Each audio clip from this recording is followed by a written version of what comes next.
because we are kings and our words matter.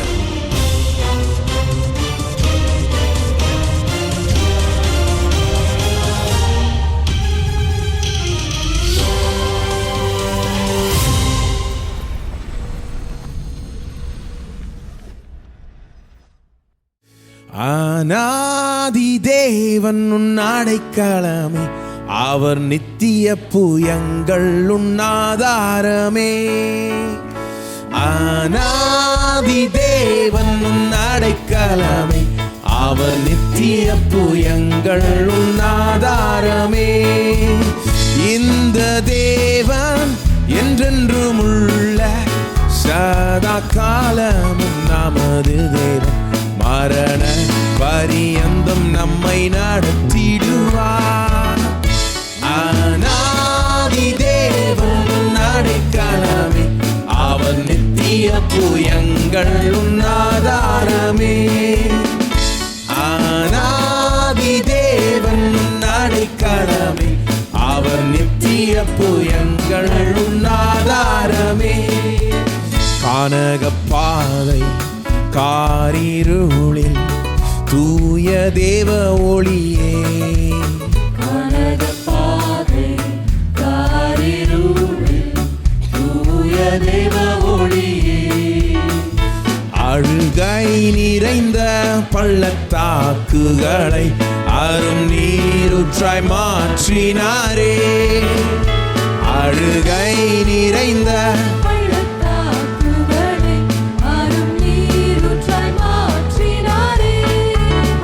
இந்த தேவன் என்றென்றும் உள்ள சதா காலமும் நமது தேவன், மரண பரியந்தம் நம்மை நடத்திடுவார். ஆனாதி தேவன் அடைக்கலமே, அவர் நித்திய புயங்கள் உன்னாதாரமே.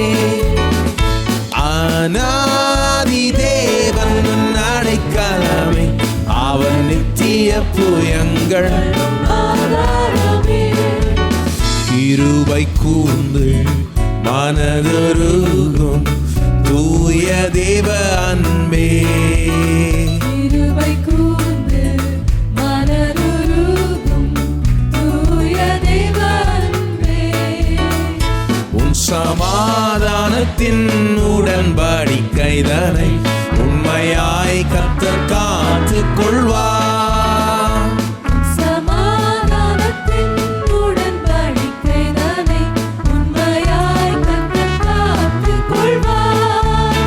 இந்த தேவன் என்றென்றும் உள்ள சதா காலமும் நமது தேவன், மரண பரியந்தம் நம்மை நடத்திடுவார். ஆனாதி தேவன் அடைக்கலமே, அவர் நித்திய புயங்கள் உன்னாதாரமே.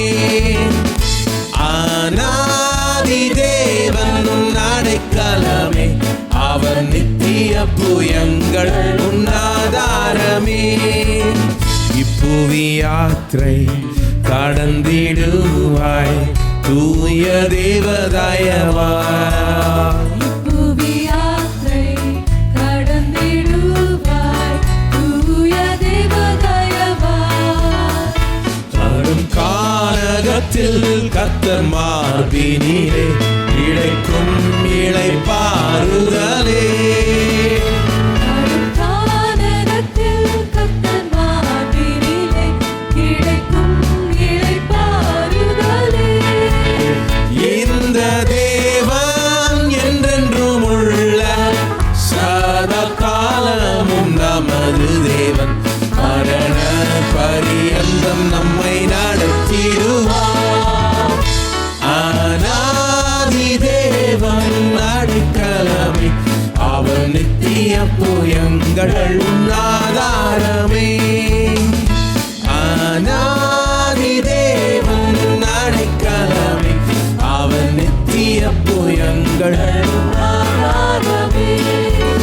வறண்ட வாழ்க்கை செழித்திடுதே தூய தேவ அருளா. வறண்ட வாழ்க்கை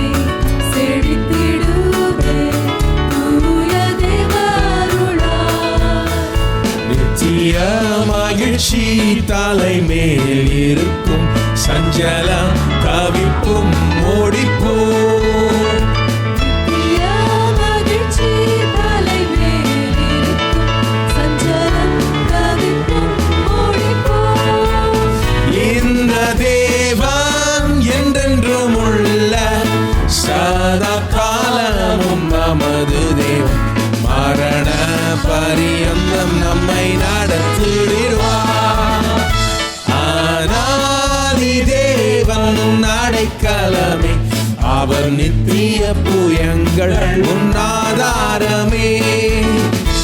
அநாதி தேவன் அடைக்கலமே, அவர் நித்திய புயங்கள் உன்னாதாரமே.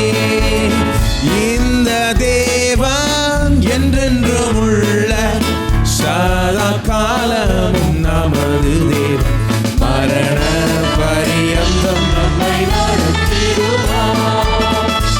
அநாதி தேவன் அடைக்கலமே, அவர் நித்திய புயங்கள் ஆதாரமே. அநாதி தேவன் அடைக்கலமே, அவர் நித்திய புயங்கள் ஆதாரமே. நம்மளும் தயவுசெய்து நின்று பாடுவோம் அந்த வார்த்தைகள். அநாதி தேவன் உன் அடைக்கலம். உபாகமம் 33:27 வருகிறது. மோசேஸ் பேசுகிற கடைசி வார்த்தைகள் இஸ்ரேல் மக்களுக்கு. மோசேக்கு தெரியும் அவர் இனி அவர்களோட இருக்க போகிறதில்லை, மரிக்க போகிறார், கானான் தேசத்துக்குள்ளே நுழைய போகிறதில்லைன்னு மோசேக்கு தெரியும். ஏற்கனவே பாருங்கள், கடைசி சொல்கிறது இது சொல்கிறாரு, நீ நாளைக்கு எப்படி நல்லா இருப்ப, நான் போயிட்ட பிறகு எப்படி நல்லா இருப்ப. பாருங்க, மோசே எல்லாம் பார்க்குறாங்க. வாழ்நாள் பூரா அவங்க பார்த்தாங்க. எத்தனையோ ஆண்டுகளாக இஸ்ரேல் மக்கள் மோசே தான் பார்த்துக்கிட்டே இருந்தாங்க. பாருங்கள், மோசே தான் நம்பி இருந்தாங்க. அவங்களுக்கு எந்த அளவுக்கு யோசித்தாங்கன்னு தெரியல. பாருங்கள், மோசே தான் எப்போவுமே அவர்களுக்கு முன்பாக இருந்தார். அவர் தான் எகிப்திலிருந்து விடுவித்தார். சிவந்த சமுத்திரத்தை கையை உயர்த்தி அப்படி பிளந்தார். பாருங்க, அவங்கள பொறுத்த வரைக்கும் கடவுளை பார்க்க முடியல, மோசே தான் பார்த்தார்கள். ஆகவே மோசே போயிட்டா என்ன ஆயிடும்னு யோசிச்சுட்டு இருக்க நேரத்தில் மோசே சொல்லுகிறார் கடைசி வார்த்தைகள், நான் கிடையாது நீ உன்னுடைய அடைக்கலம், நான் நேத்து வந்தேன், இன்னைக்கு போயிடுவேன், நாளைக்கு போயிடுவேன். அநாதி தேவன் உன்னுடைய அடைக்கலமா இருக்கிறார். அவருடைய நித்திய புயங்கள் உன்னுடைய ஆதாரமா இருக்கிறது. நான் போயிட்டதுனால நீ போயிட மாட்ட. இஸ்ரவேல் தேவன் ஒருத்தர் இருக்கிறார், அவர் தான் என்னையே எழுப்பினார். நாளைக்கு இன்னொருத்தர் எழுப்புவார், யோசுவான்ற ஒரு ஆளை எழுப்பி அவர் மூலமா உன்னை நடத்துவார், கானான் தேசத்துக்குள்ளாக கொண்டு போவார். ஆகவே அவர் மேல உன் கண்ணை வை, என் மேல உன் கண்ணை வைக்காதன்னு மோசே சொல்கிறார். பாருங்க, அந்த இடத்துல தான் அப்படியே அடுத்த 2 வசனம் கழிச்சு வாசித்தீங்கன்னா சொல்றார் மோசே, இஸ்ரவேலே நீ பாக்கியவான், கர்த்தரால் ரட்சிக்கப்பட்ட ஜனமே, உனக்கு ஒப்பானவன் யார்? கர்த்தர் உங்களை பார்த்து சொல்றது அதுதான். இன்னைக்கு உங்களுக்கு ஒப்பானவன் இந்த உலகத்துல யாருமே கிடையாது. நீங்க உங்களை அப்படி யோசிக்கிறீங்களா? ஏன்னா நீங்க கர்த்தரால் ரட்சிக்கப்பட்ட ஜனம், கர்த்தருடைய பிள்ளைகள். அவர் நமக்காக இருக்கிறார், நம்மை பார்த்து கொள்வார். ஆகவே இன்னைக்கு நாம் நம்முடைய கடந்த காலத்தை யோசித்து பார்க்கும் போது அப்படி யோசிக்கணும். ஏதோ சில மனுஷர்களை மட்டும் யோசிக்கக்கூடாது. இல்லை, மனுஷர்களால தேவன் நமக்கு நிறைய காரியங்களை செஞ்சிருக்கிறார். அந்த மனுஷர்களை காட்டிலும் தேவனை தான் யோசித்து பார்க்க வேண்டும். இந்த நாள் வரை காத்தது வெறும் உங்க பெற்றோர் கிடையாது, வெறும் உங்க ஃப்ரெண்ட்ஸ் கிடையாது, வெறும் உங்க பாஸ்டர் கிடையாது, வெறும் உங்க சில நபர்கள் கிடையாது.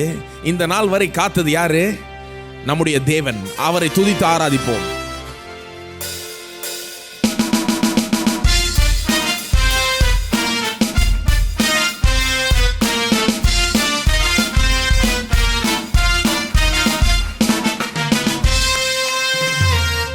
இந்த நாள் வரை என்னை காத்திட்ட என் கண்மலை நீரே, இப்போதும் எப்போதும் என்னை சுமக்கும் தகப்பன் நீரே. இந்த நாள் வரை என்னை காத்திட்ட என் கண்மலை நீரே, இப்போதும் எப்போதும் என்னை சுமக்கும் தகப்பன் நீரே. உம்மை துதிக்கிறேன் அல்லேலூயா, உம்மை உயர்த்துகிறேன் அல்லேலூயா. நீர் நல்லவர் அல்லேலூயா, நீர் மிகவும் நல்லவர். உம்மை துதிக்கிறேன் அல்லேலூயா, உம்மை உயர்த்துகிறேன் அல்லேலூயா. நீர் நல்லவர் அல்லேலூயா, நீர் மிகவும் நல்லவர். இந்த நாள் வரை என்னை காத்திட்ட என் கண்மலை நீரே, இப்போதும் எப்போதும் என்னை சுமக்கும் தகப்பனீரே. இந்த நாள் வரை என்னை காத்திட்ட என் கண்மலை நீரே. இப்போதும் எப்போதும் என்னை சுமக்கும் தகப்பனீரே. உம்மை துதிக்கிறேன் அல்லேலூயா, உம்மை உயர்த்துகிறேன் அல்லேலூயா. நீர் நல்லவர் அல்லேலூயா, நீர் மிகவும் நல்லவர். உம்மை துதிக்கிறேன் அல்லேலூயா, உம்மை உயர்த்துகிறேன் அல்லேலூயா. நீர் நல்லவர் அல்லேலூயா, நீர் மிகவும் நல்லவர். சத்துருவாயிருந்தே என்னை ஒப்புரவாக்கினீரே. பாவங்களை மன்னித்து ஆழத்தில் எறிந்தீரே. சத்துருவாயிருந்தே என்னை ஒப்புரவாக்கினீரே. பாவங்களை மன்னித்து ஆழத்தில் எறிந்தீரே. உம்மை துதிக்கிறேன் அல்லேலூயா, உம்மை உயர்த்துகிறேன் அல்லேலூயா. நீர் நல்லவர் அல்லேலூயா, நீர் மிகவும் நல்லவர். உம்மை துதிக்கிறேன் அல்லேலூயா, உம்மை உயர்த்துகிறேன் அல்லேலூயா. நீர் நல்லவர் அல்லேலூயா, நீர் மிகவும் நல்லவர். ஒன்றுமல்லாதிருந்தே நீரை தீரும் ஐஸ்வர்யத்தா தேவைகளை சந்தித்து மீதம் எடுக்க வைத்தீ. ஒன்றுமில்லாதிருந்தே நீர் தீரும் ஐஸ்வர்யத்தால் தேவைகளை சந்தித்து மீதம் எடுக்க வைத்தீர்.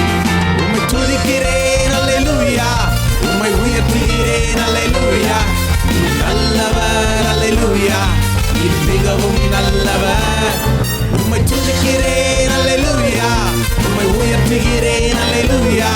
நீர் நல்லவர் அல்லேலூயா, நீர் மிகவும் நல்லவர்.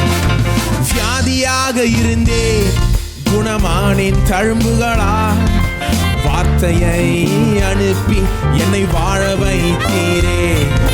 வியாதியாக இருந்தேன் குணமானின் தழும்புகளால் வார்த்தையை அனுப்பி என்னை வாழ வைத்தீரே. உம்மை துதிக்கிறேன் அல்லேலூயா, உம்மை உயர்த்துகிறேன் அல்லேலூயா. நீர் நல்லவர் அல்லேலூயா, நீர் மிகவும் நல்லவர். உம்மை துதிக்கிறேன் அல்லேலூயா, உம்மை உயர்த்துகிறேன் அல்லேலூயா. நீர் நல்லவர் அல்லேலூயா, நீர் மிகவும் நல்லவர். ஒன்றுமில்லாதிருந்தே நீரை தீரும் ஐஸ்வர்யத்தா தேவைகளை சந்தித்து மீதம் எடுக்க வைத்தீர். ஒன்றுமில்லாதிருந்தே நீர் தீரும் ஐஸ்வர்யத்தால் தேவைகளை சந்தித்து மீதம் எடுக்க வைத்தீர். உம்மை துதிக்கிறேன் அல்லேலூயா, உம்மை உயர்த்துகிறேன் அல்லேலூயா. நீர் நல்லவர் அல்லேலூயா, நீர் மிகவும் நல்லவர். உம்மை துதிக்கிறேன் அல்லேலூயா, உம்மை உயர்த்துகிறேன் அல்லேலூயா. நீர் நல்லவர் அல்லேலூயா, நீர் மிகவும் நல்லவர். வியாதியாக இருந்தே குணமானின் தழும்புகளா வார்த்தையை அனுப்பி என்னை வாழ வைத்தீரே. வியாதியாக இருந்தே குணமானின் தழும்புகளால் வார்த்தையை அனுப்பி என்னை வாழ வைத்தீரே. உம்மை துதிக்கிறேன் அல்லேலூயா, உம்மை உயர்த்துகிறேன் அல்லேலூயா, நீர் நல்லவர் அல்லேலூயா, நீர் மிகவும் நல்லவர். உம்மை துதிக்கிறேன் அல்லேலூயா, உம்மை உயர்த்துகிறேன் அல்லேலூயா, நீர் நல்லவர் அல்லேலூயா, நீர் மிகவும் நல்லவர். இந்த நாள் வரை என்னை காத்திட்ட என் கண்மலை நீரே. இப்போதும் எப்போதும் என்னை சுமக்கும் தகப்பன் நீரே. இந்த நாள் வரை என்னை காத்திட்ட என் கண்மலை நீரே. இப்போதும் எப்போதும் என்னை சுமக்கும். உம்மை துதிக்கிறேன், உம்மை துதிக்கிறேன் அல்லேலூயா, உம்மை உயர்த்துகிறேன் அல்லேலூயா. நீர் நல்லவர் அல்லேலூயா, நீர் மிகவும் நல்லவர். உம்மை துதிக்கிறேன் அல்லேலூயா, உம்மை உயர்த்துகிறேன் அல்லேலூயா. நீர் நல்லவர் அல்லேலூயா, நீர் மிகவும் துதிப்போம் அவரை.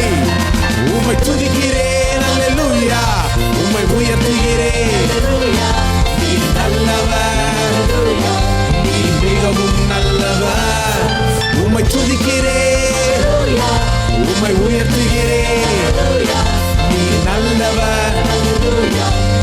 எல்லோரும் மறுபடியும் பாடும். உம்மை துதிக்கிறேன், அல்லேலூயா. உம்மை உயர்த்துகிறேன், அல்லேலூயா. நீ நல்லவர், அல்லேலூயா. நீ மிகவும் நல்லவர். உம்மை துதிக்கிறேன், அல்லேலூயா. உம்மை உயர்த்துகிறேன், அல்லேலூயா. நீ நல்லவர், அல்லேலூயா. திரும்ப பாடுவோம். உம்மை துதிக்கிறேன், அல்லேலூயா.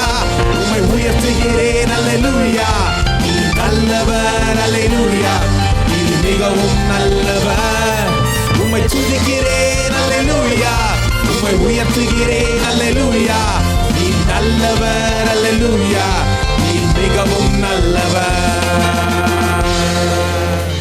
கரங்களை தட்டி அவரை துதிப்போம், உயர்த்துவோம்.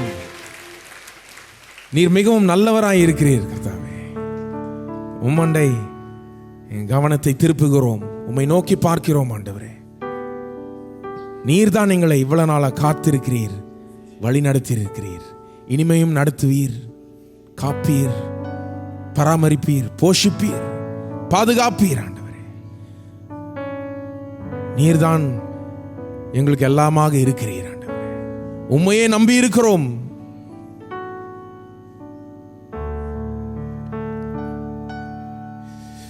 நீரே கிறிஸ்தேசு, நீரே கர்த்தர்,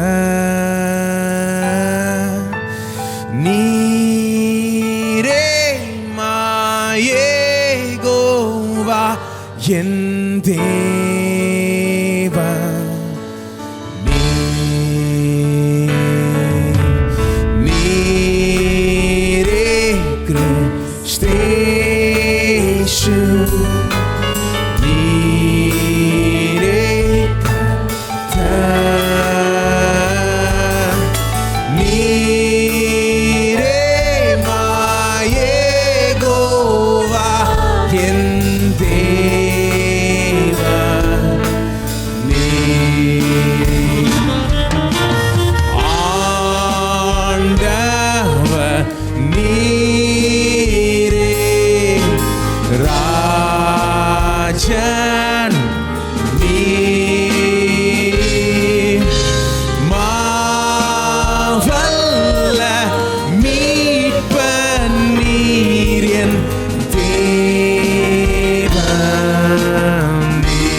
Rafa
பாத்திர நீரே இயேசுவே நீர் பாத்திரரே பாத்திர நீரே இயேசுவே நீர் பாத்திரரே எல்லா நாமத்திற்கும் மேலானவர் எல்லா மகிமைக்கும் நீர் பாத்திர எல்லா நாமத்திற்கும் மேலானவர் எல்லா மகிமைக்கும் நீர் பாத்திரர். உம்மை போல் வேறு தேவனில்லை உம்மை போல் வேறு தேவனில்லை உம்மை போல் வேறு உம்மை போல் வேறு தேவனில்லை. பாத்திர நீரே இயேசுவே நீர் பாத்திரரே பாத்திர நீரே இயேசுவே நீர் பாத்திரரே பரலோகத்திலென்றும் எமக்காக பரிந்து பேசும் மனிதனாக பரலோகத்தில் என்றும் எனக்காக பரிந்து பேசும் மனிதனாக உம்மை போல் வேறு தேவனில்லை உம்மை போல் வேறு தேவனில்லை உம்மை போல் வேறு தேவனில்லை உம்மை போல் வேறு தேவனில்லை பாத்திர நீரே இயேசுவே நீர் பாத்திரரே பாத்திர நீரே இயேசுவே நீர் பாத்திர கரங்களை உயர்த்தி அவரை துதிப்போம் பாத்திர நீரே இயேசுவே நீர் பாத்திரரே பாத்திர நீரே இயேசுவே நீர் பாத்திரரே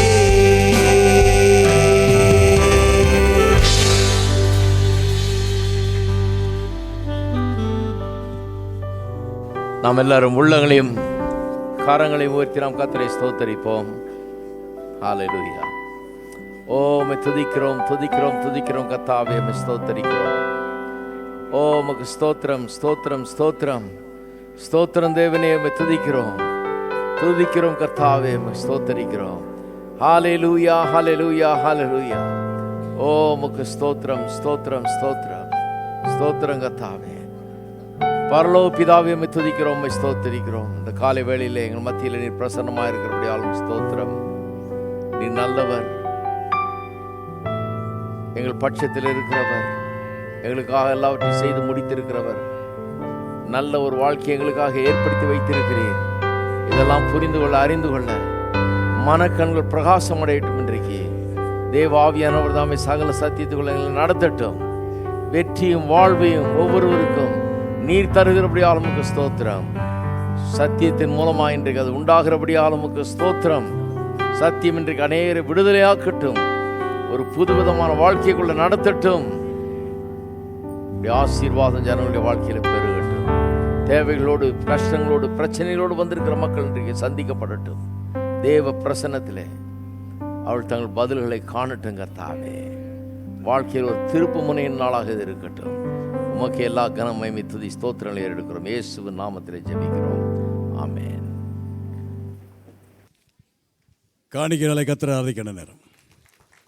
உலகங்களை இணையதளத்தின் மூலமாக, டிவி மூலமாக எங்களோடு கூட இந்த ஆராயில் பங்கெடுத்த நீங்களும் காணிக்கல் செலுத்த விரும்பினால் இப்பொழுதே வெப் கிவிலிங் மூலமாக செலுத்தலாம். அல்லது விக்டரி கிறிஸ்டியன் ஃபவுண்டேஷன் பெயருக்கு காசோலைகள் அல்லது MODD அனுப்பலாம். சவிதர் பணிகளுக்காக கொடுக்கக்கூடியவர்கள் அதை வைத்திருந்து முடிந்து போகும் பொழுது போர்ட்டிகோ உள்ள பெரிய காணிக்கப்பட்டில் செலுத்தபடி கேட்டுக்கொள்கிறோம். தசமா காணியோட கரங்களை உயர்த்துவோம். கர்த்தருடைய வார்த்தையை அறிக்கைட்டு கொடுப்போம். தேவோட வார்த்தை சொல்கிறது, கொடுங்கள் அப்பொழுது கொடுக்கப்படும், அமைக்கி குலுக்கி சரிந்து விழும்படி நன்றாய் அளந்து மடியிலே போடுவார்கள். எந்த அளவில் அளக்கிறீர்களோ அதே அளவினால் திரும்ப கொடுக்கப்படும். என் தேவன் என்னுடைய குறைவுகளையும் தேவைகளையும் அவருடைய மகிமையை நேசித்தும்படி கிறிஸ்து இயேசுவுக்குள் நிறைவாக்குவார் என்று நான் விசுவாசிக்கிறேன். என் காணிக்கையினாலே தேவனை கனப்படுத்துகிறேன். ஆமென். கரங்களை கிளைப்படுவதை பெற்றுக்கொள்வார்கள். புதிதாக வந்தலை வரவேற்க விரும்புகிறோம். இந்த ஆராதனைக்கு முதல் தடையே வந்திருந்தால் தயவுசெய்து கரங்களை உயர்த்துங்கள். உள்ளே இருப்பவர்களும் வெளியே இருப்பவர்களும் மேலே அமர்ந்து இருப்பவர்களும் ஒரு சில பிராணியுடைய கரங்களை உயர்த்துங்கள். சபை செய்திகள் புரோஷரை கொடுப்பார்கள். அந்த புரோஷரிலே சபை ஆராதனை நேரங்கள், டிவி நிகழ்ச்சி நேரங்கள் அடங்கி இருக்கிறது. அதை பார்க்கும்படி கேட்டுக்கொள்கிறோம். அது மட்டுமல்லாமல் மத்தியில் ஒரு அட்டையை பார்ப்பீர்கள். உங்கள் பெயரை விலாசத்தையும் எழுதி நீங்கள் CD ஸ்டாரில் கொடுத்தால் நம்முடைய போதர்கள் பேசின 8 செய்திகளுடைய MP3 CDயும் வெற்றியை வாழ்வுங்கிற மாதாந்திர தமிழ் பத்திரிகையும் வெகுமதியாக கொடுவார் பெற்றுச் செல்லலாம்.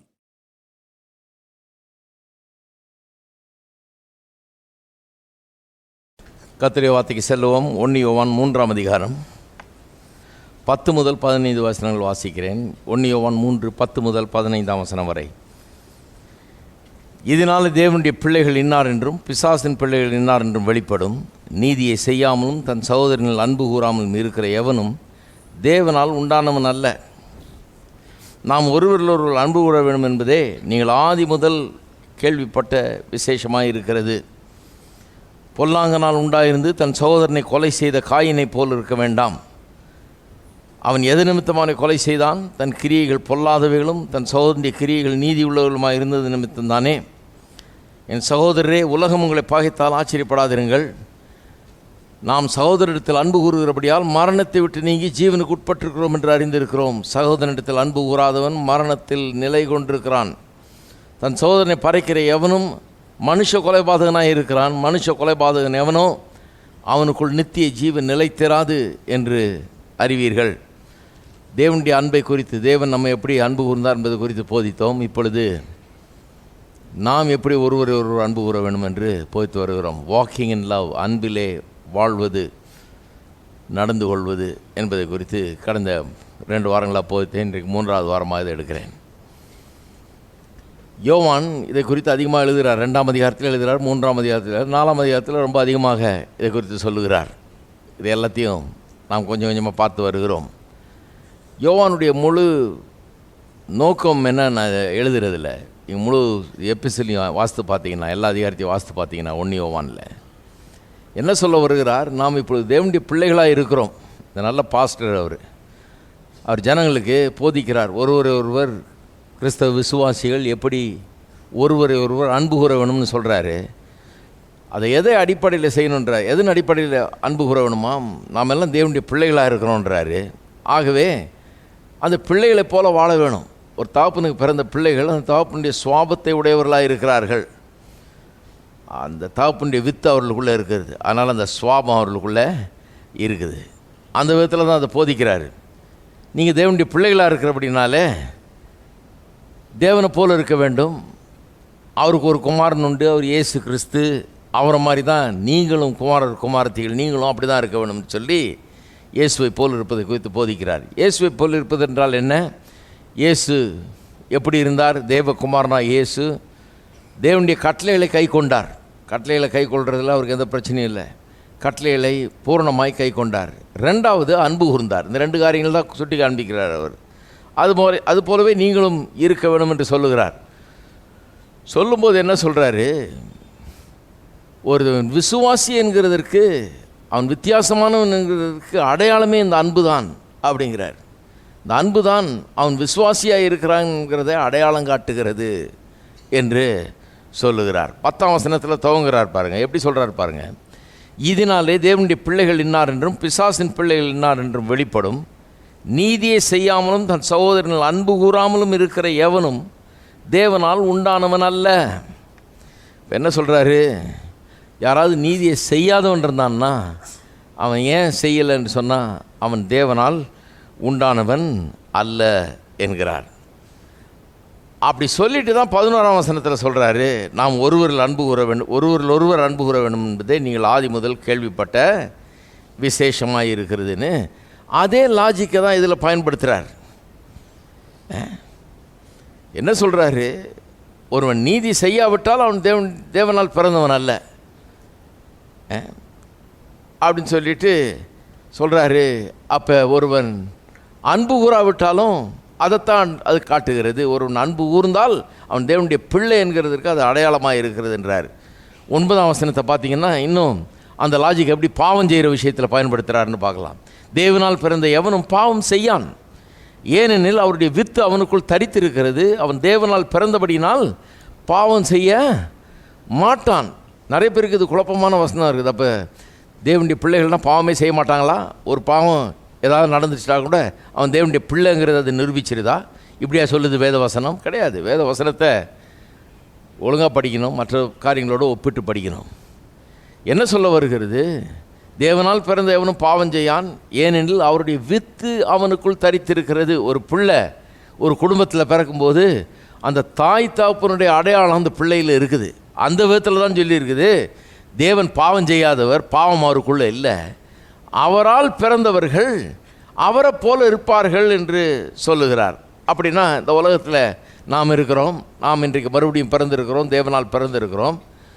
ஒரு பாவம் ஏதாவது நம்ம செஞ்சிட்டா விசுவாசிகளாக இருக்கிற நாம் அதனால் தேவனுடைய பிள்ளைகள் அல்ல என்று ஆகிடுதா? கிடையாது. விசுவாசிகளுடைய அடையாளம் என்னென்னா அவங்க சுவாபம் பாவ சுவாபம் கிடையாது, பாவிகளை போல் வாழ்கிறது கிடையாது. அவங்க எந்நேரம் பாவம் செஞ்சுக்கிட்டு இதில் தான் இருப்பேன், நான் இப்படி தான், நான் என்னை மாற்ற முடியாது, நான் மாற மாட்டேன், என் குணம் இப்படி தான் அப்படின்னு சொல்கிறவன் கிடையாது விசுவாசி. விசுவாசி என்றைக்கோ ஒரு நேரத்தில் சில தவறுகளை செய்யலாம், ஒருவேளை தவறுகள் நடக்கலாம் அவனுடைய வாழ்க்கையில், அவனுடைய கவனக்குறைவினாலோ அல்லது அவனுடைய அலட்சியத்தினாலோ அப்படி நடக்கலாம், அறியாமையினாலும் நடக்கலாம். ஆனால் அவனுக்கு அதை குறித்த ஒரு உணர்வு வந்த உடனே அவன் மனம் திரும்புகிறான், அறிக்கை எடுகிறான், அதை விட்டு விடுகிறான், கர்த்தரிடத்தில் திரும்புகிறான். அவிசுவாசி அப்படி செய்வது கிடையாது. அவன் குணமே அப்படி தான். அவன் அதிலேயே தலைக்கிறான், அதிலே இருக்கிறான் இல்லையா? அப்போ விசுவாசிக்கும் அவிசுவாசிக்கும் அதுதான் வித்தியாசம். அவிசுவாசி அந்த பாவ குணம் அவனுக்குள்ளே குடிகொண்டிருக்குது, அதுதான் அவனுடைய வாழ்க்கை, அவன் அதனாலேயே ஆளப்படுகிறான், அப்படி தான் இருக்கிறான். விசுவாசி அப்படி கிடையாது. ஏதோ ஒரு நேரத்தில் அவனுக்கு சில காரியங்கள் நேரிடுகிறது. அப்போ அவனுடைய பல காரணங்களால் பாவத்தை அவன் தன்னுடைய வாழ்க்கையில் அனுமதிக்கிறான். ஆனால் அதை விட்டு திரும்புகிறான், அதை அறிக்கை செய்கிறான், விட்டு விடுகிறான். இந்த வசனங்களை தீவிரமாக பார்க்க போகிறோம். இந்த 10லேருந்து 15 வசனங்களில் ரொம்ப நிறைய விவரங்கள் இருக்குது. காயினை போல் இருக்க வேண்டாம், அவன் பொல்லாங்கனால் உண்டானவன், பிசாசிலிருந்து வந்தவன் இருக்குது. அவன் எது நிமித்தம் அவன் கொலை செய்தான், தன் கிரியைகள் பொல்லாதவர்களாக இருந்தது, அவனுடைய சகோதரிய கிரியைகள் நீதி உள்ளவர்களாக இருந்தது, இதனால தானே அவனை மாதிரி இருக்காதீங்க அப்படின்லாம் சொல்லியிருக்காரு. அதெல்லாம் கொஞ்சம் விளக்கி சொல்ல போகிறேன். ஆனால் மேலோட்டமாக சில காரியங்களை பார்ப்போம் இந்த வசனங்களை பற்றி. ஒன்று என்னென்னா, புதிய ஏற்பாடு எப்படி போதிக்குது பாருங்கள். எப்போவுமே நாம் எப்படி என்ன செய்ய வேணும், எப்படி நடந்து கொள்ள வேணும்னு போதிக்கும் போது நேராக அதுக்கு போகிறதில்ல. முதல்ல என்ன சொல்லுது? நாம் யார் என்பது சொல்லுகிறது. அப்புறம்தான் அதனால நீ இப்படி நடந்து கொள்ளணும் அப்படின்னு சொல்லுது. அது எப்போவுமே புதிய ஏற்பாடு மெத்தட். நாம் யார், அதனால தான் இங்கே கிறிஸ்துவுக்குள் நாம் யார் என்கிறதெல்லாம் ரொம்ப தீவிரமாக போதிக்கிறோம். ஏன்னா நேரடியாக போய் நீ இப்படி நடந்துக்கன்னு சொல்கிறது கிடையாது. எல்லாரும் இது மாதிரி நடந்துக்க முடியாது. விசுவாசிகள் மட்டும்தான் அப்படி நடந்து கொள்ள முடியும். நாம் யாருங்கிறதுனால தான் இப்படி நடந்து கொள்ளணும்னு சொல்லலாம். முதல்ல அந்த சுவாபம் உள்ள வரணும், ஜீவியம் மாற்றப்படணும், மறுபிறப்பு உண்டாகணும், புது வாழ்வு உண்டாகணும், இதெல்லாம் உண்டாகணும். அது உண்டான பிறகு தான் அவனால் இங்கே சொல்லப்பட்டிருக்கிறவெல்லாம் செய்ய முடியும். அதனால் புதிய ஏற்பாடு எப்போவுமே அவிசுவாசிகளுக்கு சொல்வதற்கு ஒன்றும் இல்லை. இங்கே புதிய ஏற்பாடு அவிசுவாசிக்கு என்ன சொல்லுது? சில நேரத்தில் பாருங்கள், இந்த பண்டிகை நேரம்லாம் வருது, கிறிஸ்மஸ் நேரம். அப்போ எல்லாருமே பைபிள் எடுத்துக்குவாங்க. இயேசு சொன்ன வார்த்தைகள் பொன்னான வார்த்தைகள் அப்படிம்பாங்க. அவங்க என்ன சொல்லுவாங்க? ஏசு அருமையாக சொல்லியிருக்காரு, மலைப்பிரசங்கத்தில் எப்படி சொன்னாராக்கும், அப்படி சொன்னாராக்கும், அதன்படி நம்மெல்லாம் செஞ்சால் எவ்வளோ நல்லாயிருக்கும், தயவு செய்தெல்லாம் அப்படி நடந்துங்கன்னுவாங்க. அப்படி வேதம் போதிக்கவே இல்லை. அவிஸ்வாசிகளை பார்த்து இப்படி நடந்துங்கன்னு சொல்கிறதே இல்லை வேதம். அவிஸ்வாசிகளுக்கு ஒரே ஒரு செய்தியை சொல்கிறது. என்ன செய்தி? மனம் திரும்பு, இயேசுவை ரட்சகராக ஏற்றுக்கொள், மனம் திரும்பு, இயேசுவை ரட்சகராக. அவ்வளோதான் செய்தி அவிஸ்வாசிக்கு. விசுவாசிக்கு நிறைய சொல்லுது. விசுவாசிக்கு எப்படி அன்பு கூறணும், எப்படி பாவம் செய்யக்கூடாது, என்ன செய்யலாம் என்ன செய்யக்கூடாது, எப்படி நடந்துக்கணும், என்ன பண்ணணும் பண்ணக்கூடாதுன்னெலாம் நிறைய போதிக்கிறது வேதம். அதுவும் இந்த எபிசல்ஸில் போனீங்க, நிருபங்களில் போனீங்கன்னா நிறைய போதிக்குது. அவிஸ்வாசிக்கு ஒன்று தான், மனம் திரும்பி ரட்சிக்கப்படும் தான், இயேசுவை ஏற்றுக்கொள்ளுங்கிறது மட்டும்தான் அவிஸ்வாசிக்கு அது போதிக்கிறது. அப்போ பாருங்கள், ஏன் அப்படின்னா நாம் தேவனுடைய பிள்ளைகளாக இருக்கிறோம். அப்போ பிள்ளைகள் மாதிரி நடந்துக்குங்கன்றார். அதை அப்படியே திருப்பி போடுங்க சொல்கிறேன். நாம் எப்படி நடந்துக்கிறோன்றது நாம் யாருன்றதையும் காட்டுகிறது. நாம் யாருங்கிறதுனால தான் இப்படி நடந்துக்க சொல்லுது. ஆகவே நாம் எப்படி நடந்து கொள்கிறோம் என்கிறது நாம் யார். நாம் தேவனுடைய பிள்ளைகளா அல்லது பிசாசின் பிள்ளைகளா, பிசாசனால் உண்டானவர்களா தேவனால் உண்டானவர்களா என்கிறத அது திட்டவட்டமாக காட்டுகிறது. பாருங்கள், உள்ளே இருக்கிறது வெளியே மறைக்க முடியாது, இதை போற்றி மூட முடியாது, வெளியே காட்டாமல் இருந்துட முடியாது. கொஞ்சம் நேரத்துக்கு கொஞ்சம் காலத்துக்கு மறைக்கலாம். ஆனால் உள்ளே இருக்கிறது கண்டிப்பாக வெளியே வரும். உள்ளே என்ன இருக்குன்றது கண்டிப்பாக வெளியே வரும். இயேசுவே இதை குறித்து அற்புதமாக சொல்கிறாரு பாருங்கள். மலைப்பிரசங்கத்திலே சொல்கிறாரு. மத்தேயு எழுதின சுவிசேஷம் 7ஆம் அதிகாரத்தில் இப்படி சொல்கிறாரு. மத்தேயு 7:16 வாசிக்கிறேன் பாருங்கள். மத்தேயு 7:16. அவருடைய கனிகளினாலே அவர்களை அறிவீர்கள். முட்செடிகளில் திராட்சை பழங்களையும் முட்பூண்டுகளில் அத்தி பழங்களையும் பறிக்கிறார்களா? ஐயா பார்த்துருக்கீங்களா? முட்செடியில் திராட்சை பழம் கிடைக்குமா? முட்பூண்டுகளில் அத்தி பழங்களை பறிக்க முடியுமா? வளர்ந்தால் தானே பறிக்க முடியும், வளராது, கிடைக்காது. அப்படியே நல்ல மரமெல்லாம் நல்ல கனிகளை கொடுக்கும், கெட்ட மரமோ கெட்ட கனிகளை கொடுக்கும். நல்ல மரம் கெட்ட கனிகளை கொடுக்க மாட்டாது, கெட்ட மரம் நல்ல கனிகளை கொடுக்க மாட்டாது. நல்ல கனி கொடாத மரமெல்லாம் வெட்டுண்டு அக்கினியிலே போடப்படும். ஆதலால் அவருடைய கனிகளினாலே அவர்களை, மரத்தில் என்ன காய்க்குதுன்னு பார்த்தா என்ன மரம்னு சொல்லிடலாம். மாங்காய் காய்ச்சதுன்னா அது மாமரமாக இருக்குது, அதனால தான் மாங்காய் காய்த்து கொண்டிருக்கிறது. திட்டவட்டமாக நம்ம அதை சொல்ல முடியும். அதை தலைகளை போய்ச்சிடக்கூடாது. சிலர் அதை தலைகளை போய்ச்சிட்றாங்க. என்ன சொல்கிறாங்க? நீ நல்லா அன்பு கூர்ந்தினா, பாவம் செய்யாமல் இருந்தீங்கன்னா தேவனுடைய பிள்ளை ஆகிடுவேன். அப்படி போதிக்கல. தேவனுடைய பிள்ளையாக இருக்கிறதுனால அன்பு கூறு, பிள்ளையாக இருக்கிறதுனால பாவம் செய்யாத, அப்படி தான் வேதம் சொல்லுது. பாவம் செய்யாதனால தேவனுடைய பிள்ளையாக முடியாது, பிள்ளையாக இருக்கிறதுனால தான். பழைய எக்ஸாம்பிள் ஒன்று சொல்லுவேன், அதை காட்டில் பெட்டர் எக்ஸாம்பிள் கிடையாது. காய்க்குது மாங்காய் மரத்தில், மாங்காய் காய்க்கிறதுனால அது மாமரம் கிடையாது, மாமரமாக இருக்கிறதுனால தான் மாங்காய் காய்க்குது. மாங்காய் காய்க்கிறதுனால ஒரு மரம் மாமரம் ஆகிட முடியும்னா, அப்புறம் முருங்கை மரம் மாங்காய் காய்க்கட்டும் நம்ம போய் ஜெபம் பண்ணால் கூட காய்க்காது அது. ஏன்னா அது முருங்கை மரம் வேறு, அதில் மாங்காய் காய்க்கவே முடியாது. மாமரமாக இருக்கிறதுனால தான் மாங்காய் காய்க்குது. மாங்காயை பார்க்கும்போது என்ன தெரியுது நமக்கு? இது மாமரம்னு தெரியுது. மாங்காய் காய்ச்சி மாமரமாக அல்லது மாமரமாக இருக்கிறதுனால தான் மாங்காய். எப்படிலாம் சொல்ல வேண்டியதாக இருக்குது பாருங்கள். ஏன்னா தலைகளை ஆக்கி வைக்கிறது தான் ஜனங்களுடைய வேலையாக இருக்குது. உபதேசங்களை சரியாக புரிஞ்சு கொள்ளாமல், நீ நல்லவனாக இருந்தீங்கன்னா தேவனுடைய பிள்ளை ஆகிடுவேன், நீ கீழ்ப்படிஞ்சிருந்தீங்கன்னா தேவனுடைய பிள்ளை ஆகிடுவேன், நீ யோகியனாக இருந்தீங்கன்னா தேவனுடைய கிடையாது. முதல்ல தேவனுடைய பிள்ளை ஆனால் தான் யோகியன் ஆக முடியும். அவர் உள்ளே வரணும், அவருடைய வித்து நிலைச்சிருக்கணும், அந்த வித்தினாலே நாம் உண்டாகணும். அப்படி உண்டானால் தானே அந்த புத்தி வரும். நம்ம எந்த தகப்பனுக்கு பிறக்கிறோமோ அந்த புத்தி தான் இருக்கும். அந்த புத்தி அப்படி தான் வருது. அப்போ அதனால தான் அந்த மறுபிறப்புங்கிறத கிறிஸ்தவத்தில் ரொம்ப அதிகமாக நாம் சொல்லுகிறோம் இல்லையா? இன்னொரு எக்ஸாம்பிள் அங்கேயே காமிட்டு பாருங்கள். 1 யோவானுக்கு போங்க, அங்கே 2ஆம் அதிகாரத்தில் 29ஆம் வசனம் பாருங்கள். அவர் நீதி உள்ளவராக இருக்கிறார் என்று உங்களுக்கு தெரிந்திருப்பதனால் நீதியை செய்கிறவன் அவனும் அவரில் பிறந்தவன் என்று அறிந்திருக்கிறீர்கள். நீதியை செய்கிறவன் அவரில் பிறந்தவன் சொல்லியிருக்கு. நிறைய பேர் எப்படி திரும்ப போதிக்கிறாங்க இதை? நீதியை செய்தால் நீ அவரில் பிறந்தவன். எவ்வளோ பெரிய தப்பு பாருங்கள், பெரிய வித்தியாசம். செஞ்சால் அவர்கள் பிறந்தவன் ஆக முடியாது, செய்கிறதுனால மறுபடியும் பிறக்க முடியாது, செய்கிறதுனால தேவனுடைய பிள்ளையாக முடியாது.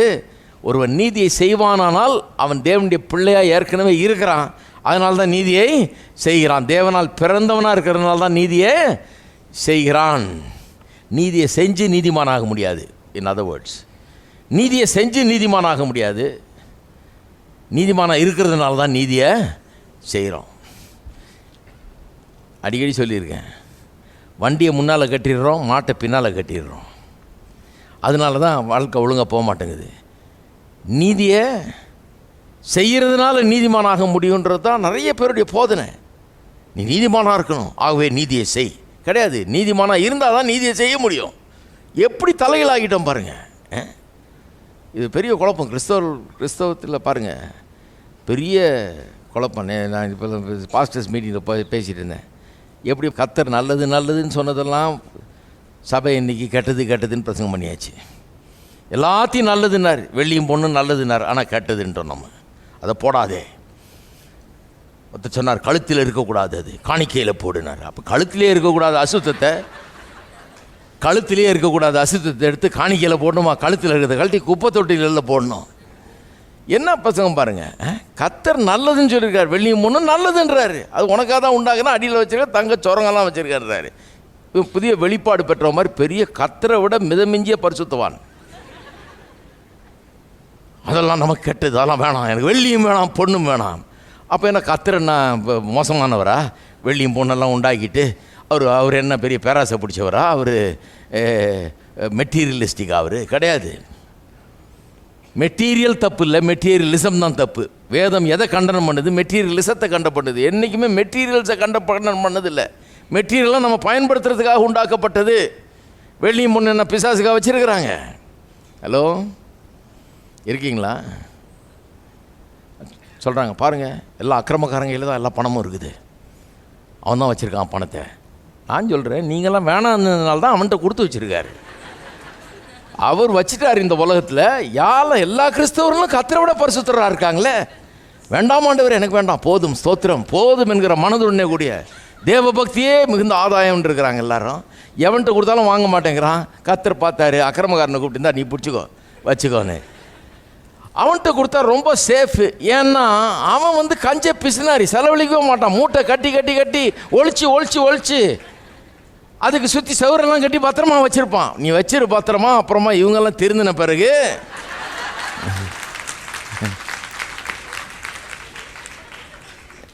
அக்கிரமக்காரனுடைய ஆஸ்தி நீதிமானுக்காக வைக்கப்பட்டிருக்குன்னு சொல்லியிருக்கிற மாதிரி எடுத்து அவன்கிட்ட கொடுத்துட்றேன், அது வரைக்கும் பத்திரமா வைன்னு இருக்கிறார். பத்திரமா வைக்கிறதுல அவனை விட பெரிய ஆள் இருக்க முடியாது. எப்படி பதுக்குறானுங்க பாருங்க. நான் என்ன சொல்கிறேன், பதுக்கு நல்லா, எங்களுக்கு தான் வரப்போகுது. அது ஜனங்க திருந்தணும் பாருங்க. எதெல்லாம் நல்லதுன்னாரோ அதெல்லாம் கெட்டதுன்ட்டாங்க. ஒன்று தான் நல்லது அல்லன்னாரு, அதை நல்லதுன்றான். கல்யாணம் பண்ணிக்கன்னாரு, மனுஷன் தனிமையாக இருப்பது நல்லது இல்லைன்னாரு. இவனை சொல்கிறான், அடியேன் திருமணம் கூட செய்து கொள்ளவில்லை, கர்த்தருக்காக நான் அதை கூட செய்யாமல் நான் உலக இன்பங்கள் எல்லாத்தையும் துறந்து இப்படி இருக்கனாக்கும். அடே அப்பா, கடவுளோட எவ்வளோ பெரிய பரிசுத்தவான். அவரே சொன்னார் இது நல்லது இல்லைப்பான்னாரு. சொல்கிற பேச்சை கேட்காம ஒழுங்காக கல்யாணம் பண்ணி தொலையாமல் என்னத்தையாவது பேசிகிட்டு இருக்கிறது. நல்லதுன்னு சொல்லதெல்லாம் கெட்டதுன்னாச்சு. அவர் நல்லது இல்லைன்னு சொன்ன ஒன்றே நல்லதுன்னு பிரசங்கம் பண்ணுறது. எப்படி மாறிட்டுருக்கோம் பாருங்கள்.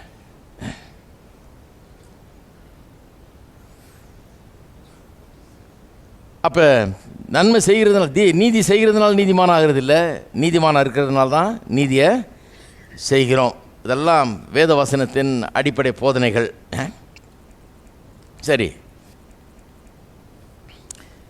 சிலர் கேட்குறாங்க, என்னையா இவ்வளோ போதிக்கிறாரு, அன்பு கூறுன்றாரு, சகோதரனால் அன்பு கூறாதவன் அவன் பிசாசினால் பிறந்தவன், அன்பு கூர்ந்தவன் தேவனால் பிறந்தவன்லாம் அப்படிலாம் போதிக்கிறாரு, ஏன் அன்பு கூற சொல்கிறாரு?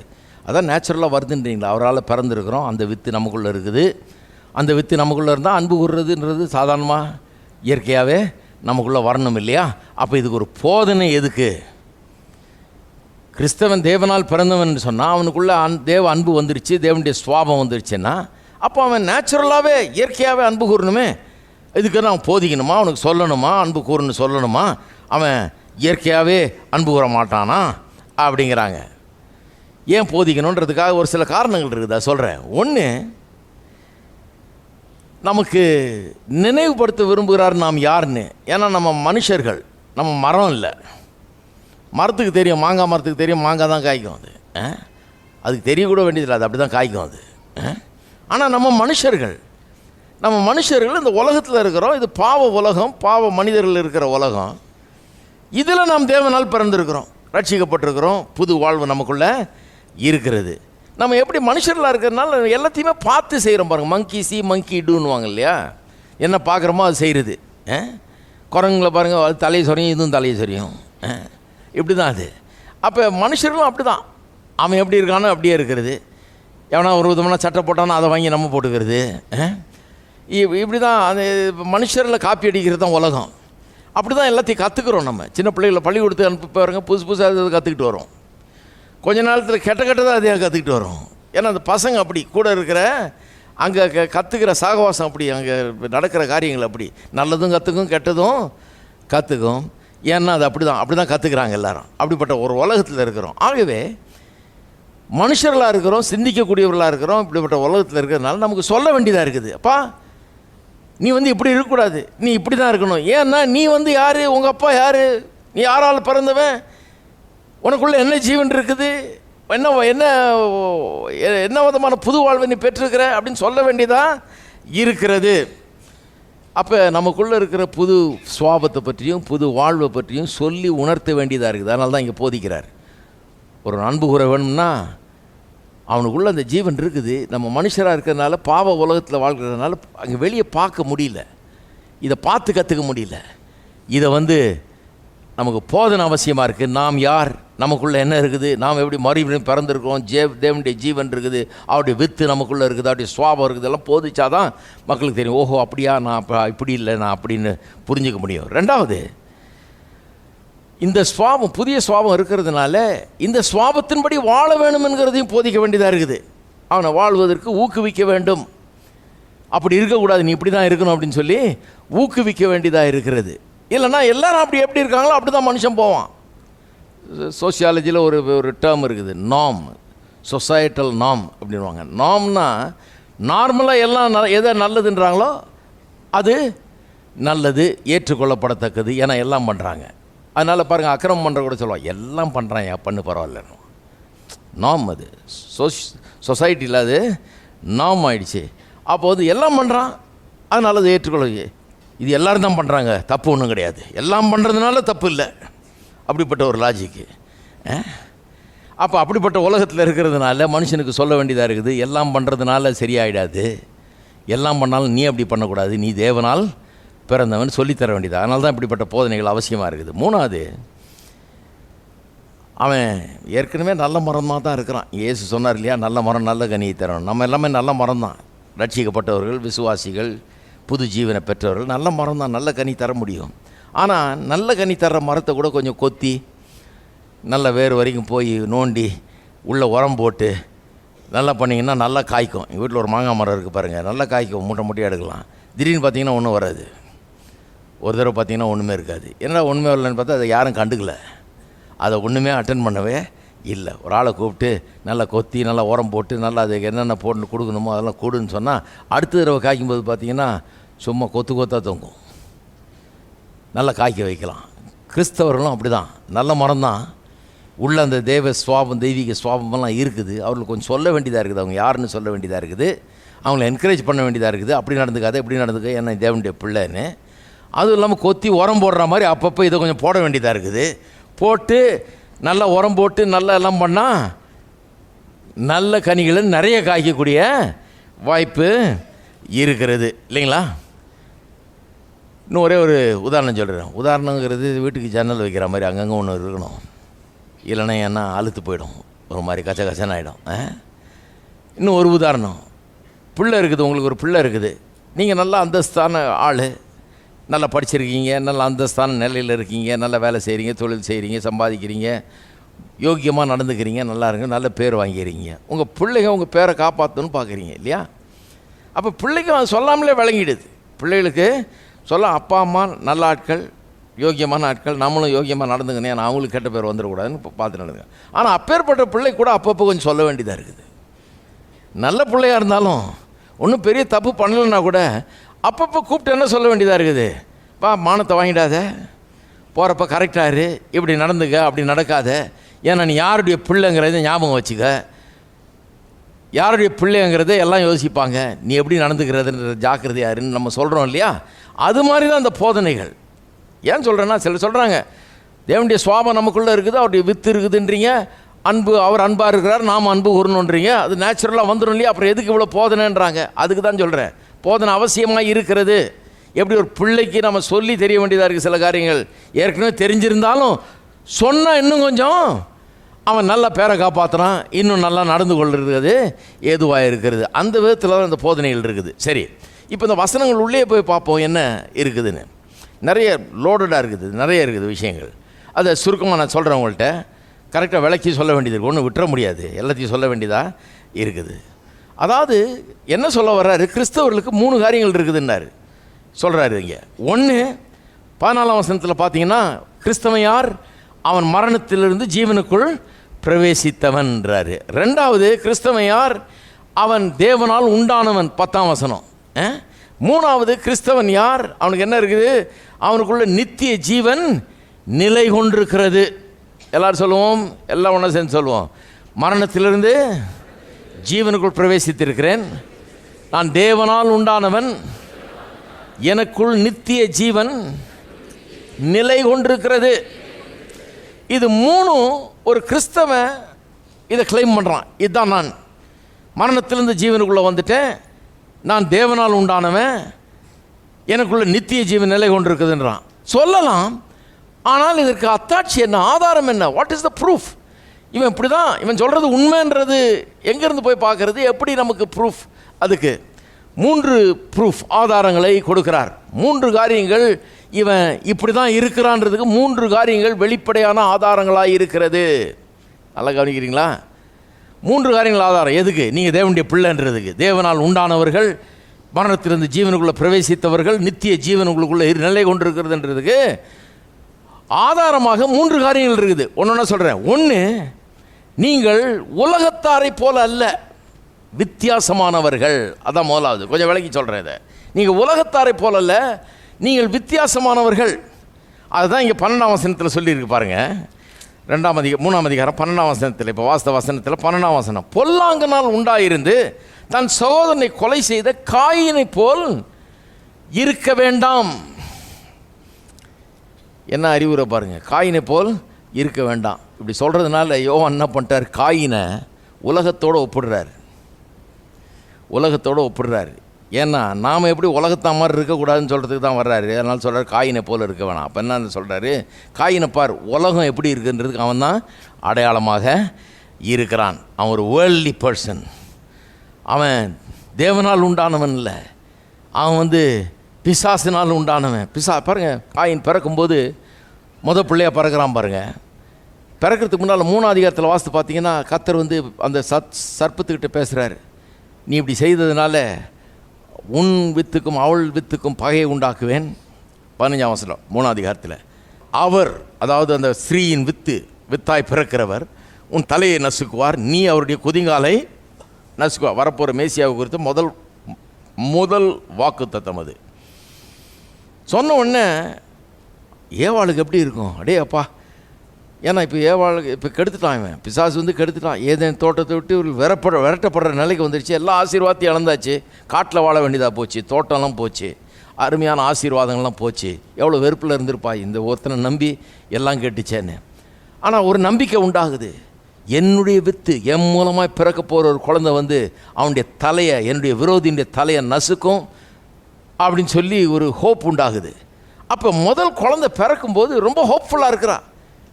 அதனால தான் 4ஆம் அதிகாரத்தில் முதல் வசனத்தில் காயின் பிறந்ததை பற்றி சொல்லும்போது, காயின் பிறந்த உடனே அவன் என்ன சொன்னாலாம்? கர்த்தரால் ஒரு பிள்ளையை நான் பெற்றேன். அப்படின்னா என்ன அர்த்தம்? கர்த்தர் சொன்னார் அந்த பிள்ளை பிறந்துருச்சுன்றான்.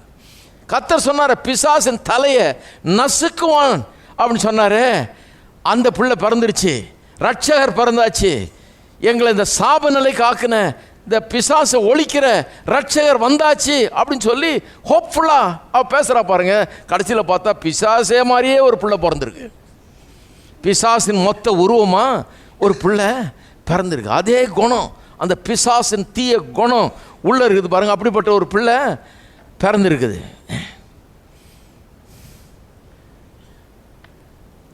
அதனால தான் இங்கே சொல்லுது, காயினை போல இருக்க வேணாம்.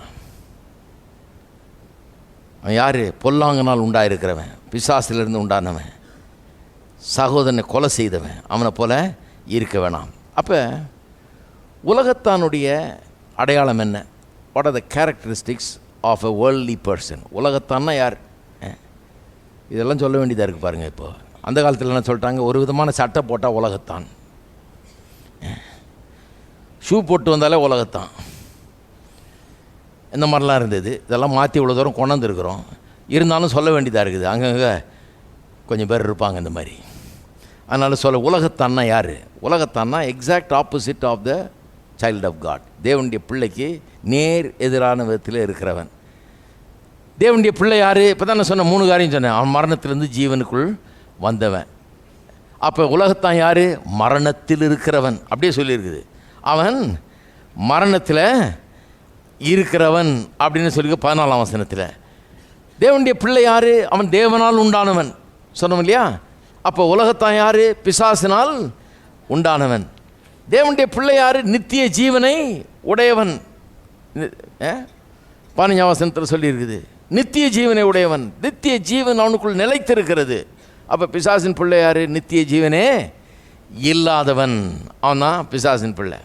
அப்போ இந்த உலகத்தான்றவன் பிசாசினால் பிசாசின் ஆதிக்கத்துக்கு கீழே வாழ்ந்து, பிசாசினுடைய டொமினியன் அதிகாரத்துக்கு கீழே வாழ்ந்து கொண்டிருக்கிற, அதில் அகப்பட்டு வாழ்ந்து கொண்டிருக்கிற ஒருவன், அதில் கிடக்கிறவன், அந்த அந்தகார சக்தி கீழே கிடக்கிற ஒருவனால தான் இயேசு சொன்னார்.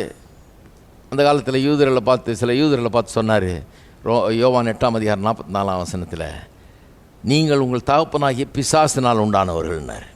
வச்சுருக்கீங்களா? அதை நீங்கள் உங்கள் தகப்பனாகிய, அன்றைக்கே தீர்மானம் பண்ணிட்டாங்க இவரை கொலை பண்ணணுன்னு, தகப்பனாகிய பிசாசிலிருந்து உண்டானவர்கள் அப்படின்றார். அவங்க என்ன சொல்கிறாங்க? ஆபிரகாம் எங்கள் தகப்பன். ஆபிரகாம் பற்றி நீ என்ன பேசுகிற? உனக்கு என்ன தெரியும்? எங்கள் தகப்பன். ஆபிரகாம் வந்து தகப்பன் இல்லை, தகப்பனாகிய பிசாசிலிருந்து உண்டானவர்கள் அப்படின்றார். சரி, அப்போ கிறிஸ்தவ விசுவாசிக்கு எக்ஸாக்ட் ஆப்போசிட் தான் உலகத்தான். கிறிஸ்தவ விசுவாசி மரணத்திலும் ஜீவனுக்கு வந்தவன், அவன் மரணத்திலே இருக்கிறவன். கிறிஸ்தவ விசுவாசி தேவனுடைய பிள்ளை, தேவனால் உண்டானவன், அவன் பிசாசினால் உண்டானவன். கிறிஸ்தவ விசுவாசி நித்திய ஜீவனை உடையவனாக இருக்கிறான், நிலை கொண்டிருக்கிறது. அது இவனுக்குள்ள நித்திய ஜீவன் இன்னும் வரவே இல்லை. சரி, அது பொதுவாக சொல்கிறது. குறிப்பாக என்ன சொல்லலாம்? உலகத்தான் எப்படிப்பட்டவன்? இன்னும் நல்லா ஆழமாக பார்க்கலாம். உலகத்தான்றமே, உலகத்தான் எப்படிப்பட்டவன், அவனுடைய கேரக்டரிஸ்டிக்ஸ் என்ன என்கிறத கொஞ்சம் பார்ப்போம். அவனுடைய பிரதானமான கேரக்டரிஸ்டிக்ஸ் என்னென்னா selfishness, self centredness, self will, self centredness and selfishness. அதாவது சுயம், நான் நான் நான், தான் தான் தான். இதுதான் அவன் பாட்டே.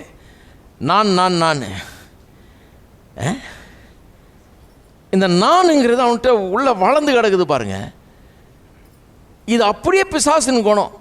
லூசிஃபரை உண்டாக்குன போது கர்த்தர் அவனை பரிபூர்ணமாக நல்ல பெர்ஃபெக்டாக உண்டாக்குனாராம், அழகாக உண்டாக்குனார், அற்புதமானவனாக உண்டாக்குனார், நிறைய தாளந்துகளை கொடுத்துருந்தார், ஆற்றலில் கொடுத்துருந்தார். இசை போன்ற காரியங்களெல்லாம் ரொம்ப சிறந்து விளங்குகிறவன். அவன் ரொம்ப பிரமாதமாக அவனை கொண்டு வந்திருந்தார் கர்த்தர், அவனை உண்டாக்கியிருந்தார். அவன் எதுக்காக உண்டாக்கப்பட்டிருக்கிறான்? கர்த்தரை ஆராதிக்க, கர்த்தர் சொல்கிறதை செய்ய, நித்தியமாய் கர்த்தரை ஆராதிப்பதற்கு, அதுக்கு உதவி செய்ய, தேவனை மகிமைப்படுத்த அப்படி உண்டாக்கப்பட்டிருக்கிறான். அவனுக்குள்ள ஒரு அதிருப்தி. என்ன அதிருப்தி? நான் என்ன காலாகாலமாக இவரை பாடிக்கிட்டு இருக்கிறதா, இவருக்காக வாசித்துட்டு இருக்கிறதா? என் பொழப்பே தானா? காலங்கத்தால் இவருக்கு காலாகாலமாக இவருக்கு பக்கவாத்தியம் வாசிக்கிறதுக்கு தான் நான் இருக்கிறேன்னா? எனக்கு மியூசிக் டேலண்ட்டை கொடுத்து என்ன உட்கார வச்சிட்டாரு? காலாகாலமாக இவர் ஆராதிக்கணுமா? காலாகாலமாக இவர் சொல்கிறத நான் செஞ்சிட்டு இருக்கணுமா? பேசாமல் இவரை போல் நான் ஆகிட வேண்டியதான், இவருக்கு பதிலாக நான் அங்கே உட்காந்துட வேண்டியதான். இவரை எப்படி கவுக்குறதுன்னு பிளான் போட்டு இவரை கவுத்துட்டு கீழே தள்ளிட்டு நம்ம போய் அங்கே உட்காந்துட்டா எல்லோரும் நமக்கு பாடுவாங்க, நம்ம ஆராதிப்பாங்க, நம்ம அப்படி ஆயிடலாம். அவனுக்குள்ளே ஒரு அதிருப்தி பாருங்கள், நான் இப்படி இருக்கக்கூடாது, அப்படி இருக்கணும்னு. அவரை கவுத்துட்டு அங்கே வந்துடணும்னு. அது இன்னும் இருக்குது அந்த ஆவி உலகத்தில். அப்படி தான் ஆரம்பித்தான் அவன். அது அவனுக்குள்ளே வந்தது பாருங்கள். வந்து அது ஒரு அக்லி ஃபவுல் ஹேட்ஃபுல் ஆட்டிடியூடாக உள்ளே டெவலப் ஆகுது. அது வந்து ரொம்ப பொல்லாத ஒரு மனப்பான்மையாக உள்ளே உருவாகிறது. ஒரு சதி திட்டம் தீட்டி தேவனை கவுத்துட்டு மேலே போகிறதுக்கு உட்கார்ற அந்த இடத்த பிடிக்கிறதுக்கு அவன் திட்டம் போடுறான். கடைசியில் அதில் தோல்வி அடைந்து கீழே தள்ளப்படுகிறான் இல்லையா? அதுதான் பிசாசு. அது பிசாசின் குணம். அந்த பிசாசின் குணம் அப்படியே காயினுக்குள்ளே இருந்தது பாருங்கள். இந்த தான் காமிக்கிறவங்களுக்கு. ரெண்டாவது, இந்த பிசாசின் குணம்னு சொல்கிறோமே அல்லது உலகத்தான்றோமே, அந்த உலகத்தானில் முதல் குணம் வந்து இந்த பிசாசினுடைய குணமாகிய செல்ஃபிஷ்னஸ், சுயநலம், தான் நான் முதல்ல அப்படிங்கிறது. ரெண்டாவது வந்து தேவனையும் நல்ல காரியம் தேவனை வெறுப்பது மட்டும் இல்லை, நல்ல காரியங்கள் எதுவாக இருந்தாலும் அதை வெறுப்பது. இதுதான். அதனால தான் காயின் ஆபேலை கொன்னான். காயினுக்குள்ளே அது அப்படியே இருக்குது பாருங்கள். ஏன் கொன்னான்?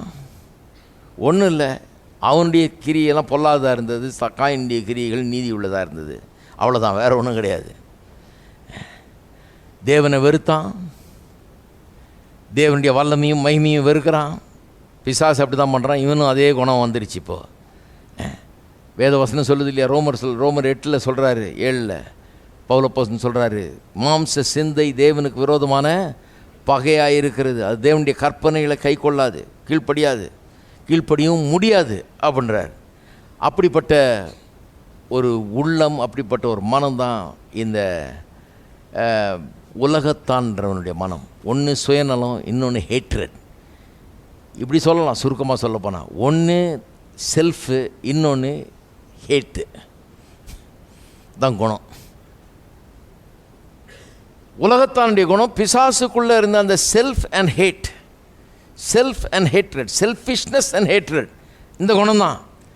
இதுதான் 2 கீ ஃபேக்டர்ஸ் பாருங்கள், செல்ஃபிஷ்னஸ் அண்ட் ஹேட்ரட். இதனுடைய விளைவு தான் காயின் ஆபேலுடைய கதையில் நாம் பார்க்குறோம். 2 சகோதரர்கள் பாருங்கள், ஒரு குடும்பம், ஒரு தகப்பனுக்கு பிறந்தவனுங்க 2 பேரும். உலகம் ஒன்றும் பெரிய காம்படிஷன் ஒன்றும் கிடையாது, போட்டி ஒன்றும் கிடையாது, இவனுங்க தான் இருக்கானுங்க. அதனால தான் சொல்கிறேன், 10 ஜாதி, 10 இனம், 10 ஆளுங்க, 10 பாஷை இருக்க வேண்டியதில்லை. சண்டை போட்டுது 2 பேரை விட்டிங்கன்னா போதும், சண்டை போட்டுட்ருப்பான். ஏன்னா அவனுக்குள்ளே பாவ குணம் இருந்ததுன்னா அந்த செல்ஃபும் அந்த ஹேட்ரடும் அவனை சண்டை போட, வேறு ஒன்றுமே தேவையில்லை. 2 பேர் இருந்தால் அவன் அடிச்சுக்குவான், அவ்வளோதான். 2 பேரும் ஒரு ரூமில் போட்டு வரப்பானுங்க, 2 பேரும் பிச்சுக்குவான். அது அப்படிதான் அது. ஏன்னா அந்த செல்ஃபிஷ்னஸ் அண்ட் ஹேட்ரட், சுயநலமும் அந்த வெறுப்பு உள்ளே இருக்குது பாருங்கள். தேவனை வெறுக்கிறது, தேவனுக்கு அடுத்த காரியங்களை வெறுப்பது, நல்ல காரியங்களை வெறுப்பது, அது அப்படியே உள்ளே இருக்குது. அப்போ காயின் வந்து ஆபேலை எதுக்கு கொண்டான் கொஞ்சம் யோசித்து பாருங்கள். அந்த கதை தெரியல. 2 பேரும் காணிக்கையை கொண்டாடுறாங்க. ஒருத்தன் ஆட்டுக்குட்டியை கொண்டாடுறான், இன்னொருத்தன் காய்கறியை கொண்டாடுறான். ஆனால் 2 பேருடைய ஆட்டிடியூட்லேயும் மனப்பான்மையிலையும் பெரிய வித்தியாசம் இருக்குது. ஒருத்தன் வந்து அதை விசுவாசத்தோடு கொண்டாடுறான், இன்னொருத்தன் வந்து அவன் தான் இருக்கிறவனாச்சே, அவன் வந்து தன்னுடைய பெருமையை காட்டிக்கொள்ள தான் என்ன கடவுளுக்கு கொடுக்குறான்றதை அப்படி கொண்டாடுறான். இவனுக்குள்ளே விசுவாசம் இருக்குது, அவனுக்குள்ளே இல்லை, அவ்வளோதான். கர்த்தர் என்ன பண்ணார்? விசுவாசத்தோடு வந்து செலுத்தணுன்னு ஏற்றுக்கொண்டார். ஆபேலுடைய பலியை ஏற்றுக்கொள்கிறார் கர்த்தர், அங்கீகரிக்கிறார், அதை பாராட்டுறார். இவனை பற்றி ஒன்றும் சொல்ல முட்டார், அவ்வளோதாங்க. அதுக்கு ஒரு கொலை. அவனுக்கு என்னன்னா, எனக்கு பாராட்டு கிடைக்கல, அவனுக்கு கிடைக்கலாமா? எனக்கு கிடைக்காத பாராட்டு இவனுக்கு கிடைக்கலாமா? எனக்கு பாராட்டு கிடைக்கலன்னா பரவாயில்ல, அவன் உயிர் வாழக்கூடாது, அவன் அந்த பாராட்டோடு இருந்துடக்கூடாது, அவன் கர்த்தரிடத்தில் அங்கீகாரம் பெறக்கூடாது. எனக்கு கிடைக்காத பாராட்டு அவனுக்கு கிடைக்கிறதுக்கு நானே விடமாட்டேன்னு சொல்லி அப்படி தான் அந்த கொலையே நடந்தது. ஒன்றும் இல்லாத விவகாரம். பேசாமல் வீட்டுக்கு போயிருக்கலாம். கர்த்தரே சொல்கிறார் அவன்கிட்ட, பாவம் உன் வாசலில் காத்து கிடக்குது உள்ளே நுழையிறதுக்கு, உன்னை ஆதிக்கம் செலுத்துறதுக்கு விடாதேன்றாரு. மனம் திரும்பி இருக்கலாம், ஒழுங்காக செய்ய வேண்டியதை செஞ்சுருக்கலாம், நீதியை செஞ்சுருக்கலாம். 4ஆம் அதிகாரத்தை வாசித்து பாருங்கள். கர்த்தரே சொல்கிறாரு செஞ்சுருக்கலாம், ஆனால் செய்யாமல் விட்டான். செய்கிறதுக்கு பதிலாக என்ன பண்ணான்? அவனுடைய சகோதரனை பார்க்குறான், அவன் மேலே ஒரு வெறுப்பு, பகை. ஏன்னா அவன் நல்லா இருக்கிறான், அவனை பாராட்டிட்டார் கர்த்தர், அவன் இப்போ உயர்ந்தவனாயிட்டான், கர்த்தருடைய பாராட்டை பெற்றுட்டான், அங்கீகாரத்தை பெற்றுட்டான். அதனால் அவனை கொலை செய்யணும். நம்ம எல்லாருமே அப்படி தான் ஒரு விதத்தில் இருந்தோம் அப்படின்னு பவுல் அப்போஸ்தலன் சொல்கிறார் பாருங்கள். தீத்துவில் பாருங்கள், போன வாரம் வாசித்தேன், இருந்தாலும் இந்த வாரம் வாசிப்போம். 3:3 இது ரொம்ப முக்கியமான வசனம், அது ரொம்ப நல்லா தெரிஞ்சுக்கணும். 3:3 முன்ன நம்ம எப்படி இருந்தோம்னு விசுவாசிகளுக்கு சொல்கிறார். ஏனெனில் முற்காலத்திலே நாமும் புத்தியினரும் கீழ்ப்படியாதவர்களும் வழி தப்பி நடக்கிறவர்களும் பலவித இச்சைகளுக்கும் இன்பங்களுக்கும் அடிமைப்பட்டவர்களும் துர்க்குணத்தோடும் பொறாமையோடும் ஜீவனம் பண்ணுகிறவர்களும் பகைக்கப்படத்தக்கவர்களும் ஒருவரை ஒருவர் பகைக்கிறவர்களுமாயிருந்தோம். என்ன சொல்கிறாரு? எப்படி இருந்தோமா? பொறாமையோடு ஜீவனம் பண்ணுகிறவர்கள், துர்க்குணத்தோடு பொறாமையோடு ஜீவனம் பண்ணுகிறவர்கள், பகைக்கப்படத்தக்கவர்கள், பகைக்கிறவர்கள். என்ன கேரக்டரிஸ்டிக் பாருங்கள். வெறும் பாவம் செய்கிறவங்க இல்லை, வெறும் இன்பங்களை நாடுறவங்க இல்லை, பொறாமை, துர்க்குணம், இதோடு தான் வாழ்ந்துக்கிட்டு இருந்தாங்களாம். அப்படி தான் நம்ம எல்லாரும் இருந்தோமா. இப்போ அதிலிருந்து ரட்சிக்கிறார் கர்த்தர். ரட்சிக்கப்பட்ட விசுவாசி அதிலிருந்து விடுவிக்கப்படுகிறான். அதுதான் பவுல் அப்போஸ்தலன் இப்படி சொல்கிறார். இதுதான் உலக வாழ்க்கை. உலகத்தான் அப்படின்றோம் இல்லையா? உலகத்தான்னா யார்? இவன் தான். யார்? துர்க்குணம், பொறாமை, வெறும் இன்பங்களை நாடுறது, பொறாமையோடு வாழ்கிறது, பாய்க்கப்படத்தக்கவன், பாய்க்கிறவன். இதுதான் உலகத்தானுடைய அடையாளம். பாருங்கள், நம்பலையா? நீங்கள் கொஞ்சம் கவனிங்க, ஜனங்க பேசுகிறத கவனிங்க. 2 பேர் பேசுகிறத கவனிச்சிருக்கீங்களா? குறிப்பாக இன்னொரு ஆளை பற்றி பேசுகிறத கவனிங்க. ஹலோ, நீங்களாம் கவனிக்க மாட்டீங்க போல இருக்கு. யாருமே ஒன்றும் தெரியாத மாதிரி உட்காந்துருக்கீங்க. இன்னொருத்தரை பற்றி பேசுகிறத கவனிங்க, எப்படி பேசுகிறாங்கன்னு. அவ்வளவு வெறுப்பு, காழ்ப்புணர்ச்சி, பொறாமை, எரிச்சல். ஒன்றும் இல்லை, அவனை யாரோ பாராட்டிட்டாங்க, அவன் ஏதோ நல்லா வந்துட்டான், அவன் கொஞ்சம் நல்லா உயர்ந்துட்டான், அவன் கொஞ்சம் ஜாஸ்தி சம்பளம் வாங்கிட்டான், அவன் கொஞ்சம் உயர்ந்து வந்துட்டான், பெருமைக்குரிய காரியத்தில் செஞ்சிட்டான். அவ்வளோதான். 2 பேரும் சகோதரராக கூட இருப்பாங்க, ஒருத்தன் பிடிக்காது. அதுதான் காயினுக்குள்ளே இருக்கிற அந்த கொலை வெறி. காயினுக்குள்ளே தான் அதே ஸ்பிரிட் தான் அது. அவன் என்ன மேலே வர்றது, அவன் என்ன நல்லா இருக்கிறது, பொறாமையோடையே வாழ்ந்துட்டு இருப்பாங்க பாருங்கள். இதுதான் உலகத்தான். சில நேரத்தில் கிறிஸ்தவங்க மத்தியிலையும் பார்க்கலாம். அது கிறிஸ்தவன் சொல்லிக்கிறவங்க மத்தியில் பார்க்கலாம். நிறைய பேர் கிறிஸ்தவன் சொல்லிக்கிறாங்கன்னு உண்மையாக கிறிஸ்தவனே கிடையாது. யோவான் சொல்கிறது உண்மை தான். ஒருத்தன் அன்பு கூறாதவனால் தான் அவன் கிறிஸ்தவனே இல்லைன்றார். தேவனால் பிறந்தவனே கிடையாது. பேர் தான் ஜார்ஜி ஜோன்ஸ்ன்னு இருக்கும், ஆனால் கிறிஸ்தவனே கிடையாதுன்றார். உள்ளே இருக்கிறது என்னன்னு பார்த்தீங்கன்னா சுத்தமாக ஆப்போசிட்டாக இருக்கும். இந்த பொறாமையோடையே வாழ்கிறவன், பயக்கிறவன், பயக்கப்படுகிறவன், இப்படி தான் இருக்கிறான். பொறாமை, எரிச்சல், காழ்ப்புணர்ச்சி, இதில் தான் வாழ்ந்துட்டு இருக்கிறாங்க. சில கிறிஸ்தவங்க ரட்சிக்கப்பட்டிருக்கிறாங்க, தேவனுடைய பிள்ளைகள் ஆகியிருக்கிறாங்க. ஆனால் உலகத்தான காட்டிலும் வித்தியாசமானவன்றதை யாரும் அவங்களுக்கு போதிச்சு சொல்லலை. பழைய காலத்தில் ஒரு உதாரணம் சொல்லுவேன் நான். அது காட்டிலும் பெரிய உதாரணம் ஒன்று கண்டுபிடிக்க முடியல. ஒரு சிங்கக்குட்டியை கொண்டு போய் பன்னிக்குட்டிங்களோட விட்டாங்களாம் சின்ன வயசுலேயே. பன்னிக்குட்டி கும்பலோடு வந்தோடனே அது சேத்தில் புரண்டு சேத்திலேயே கடந்து எல்லாம் உடம்பெல்லாம் இதாகி சேரில் முழுகி பார்த்துச்சான். நானும் பண்ணி மாதிரி இருக்க மாதிரி தான் தெரியுது. கலர்லாம் ஒன்றும் தெரியல, தன்னுடைய அழகெல்லாம் ஒன்றும் புரியல, தன்னுடைய மேன்மெல்லாம் ஒன்றும் புரியல. இதுவும் அதே சேர் தான், அது மேலேயும் பண்ணி மேலேயும் அதே சேர் தான் மூடிட்டு இருக்குது, இது மேலேயும் அதே சேர் தான் மூடிட்டு இருக்குது. ஸோ அந்த சிங்கம் வேறு இப்போ எதையும் சிங்கத்தை பார்த்ததில்லை, வெறும் பிறந்ததுலேருந்து பண்ணியை தான் பார்த்துருக்குது. அதனால் பண்ணி மாதிரியே குனிஞ்சிட்டு குருன்னு சத்தம் போட்டுட்ருக்குதான். பண்ணி சாப்பிட்றதே சாப்பிட்டுக்கிட்டு பண்ணி மாதிரியே சத்தம் போட்டுக்கிட்டு பண்ணி மாதிரியே நடக்கிறது, பண்ணி மாதிரியே நடந்துக்கிறது, எல்லாம் பண்ணி மாதிரியே ஆக்ஷனு.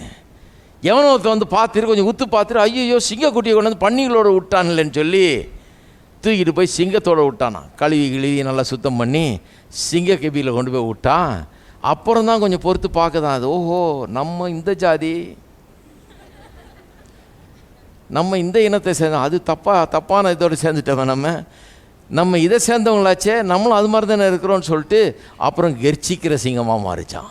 நடையும் மாறிடுச்சு, செயலும் மாறிடுச்சு, கெர்ச்சிக்கிறதும் மாறிடுச்சு, எல்லாம் மாறிடுச்சு, தோரணையே மாறிடுச்சு. எப்படி அங்கேருந்து இங்கே கொண்டாந்து கொஞ்சம் இதை பார்த்து பழகின பிறகு தான் அது உண்டாகிறது. கிறிஸ்தவர்களும் அப்படி தான் பாருங்கள். என்ன சொல்ல வர்றேன்,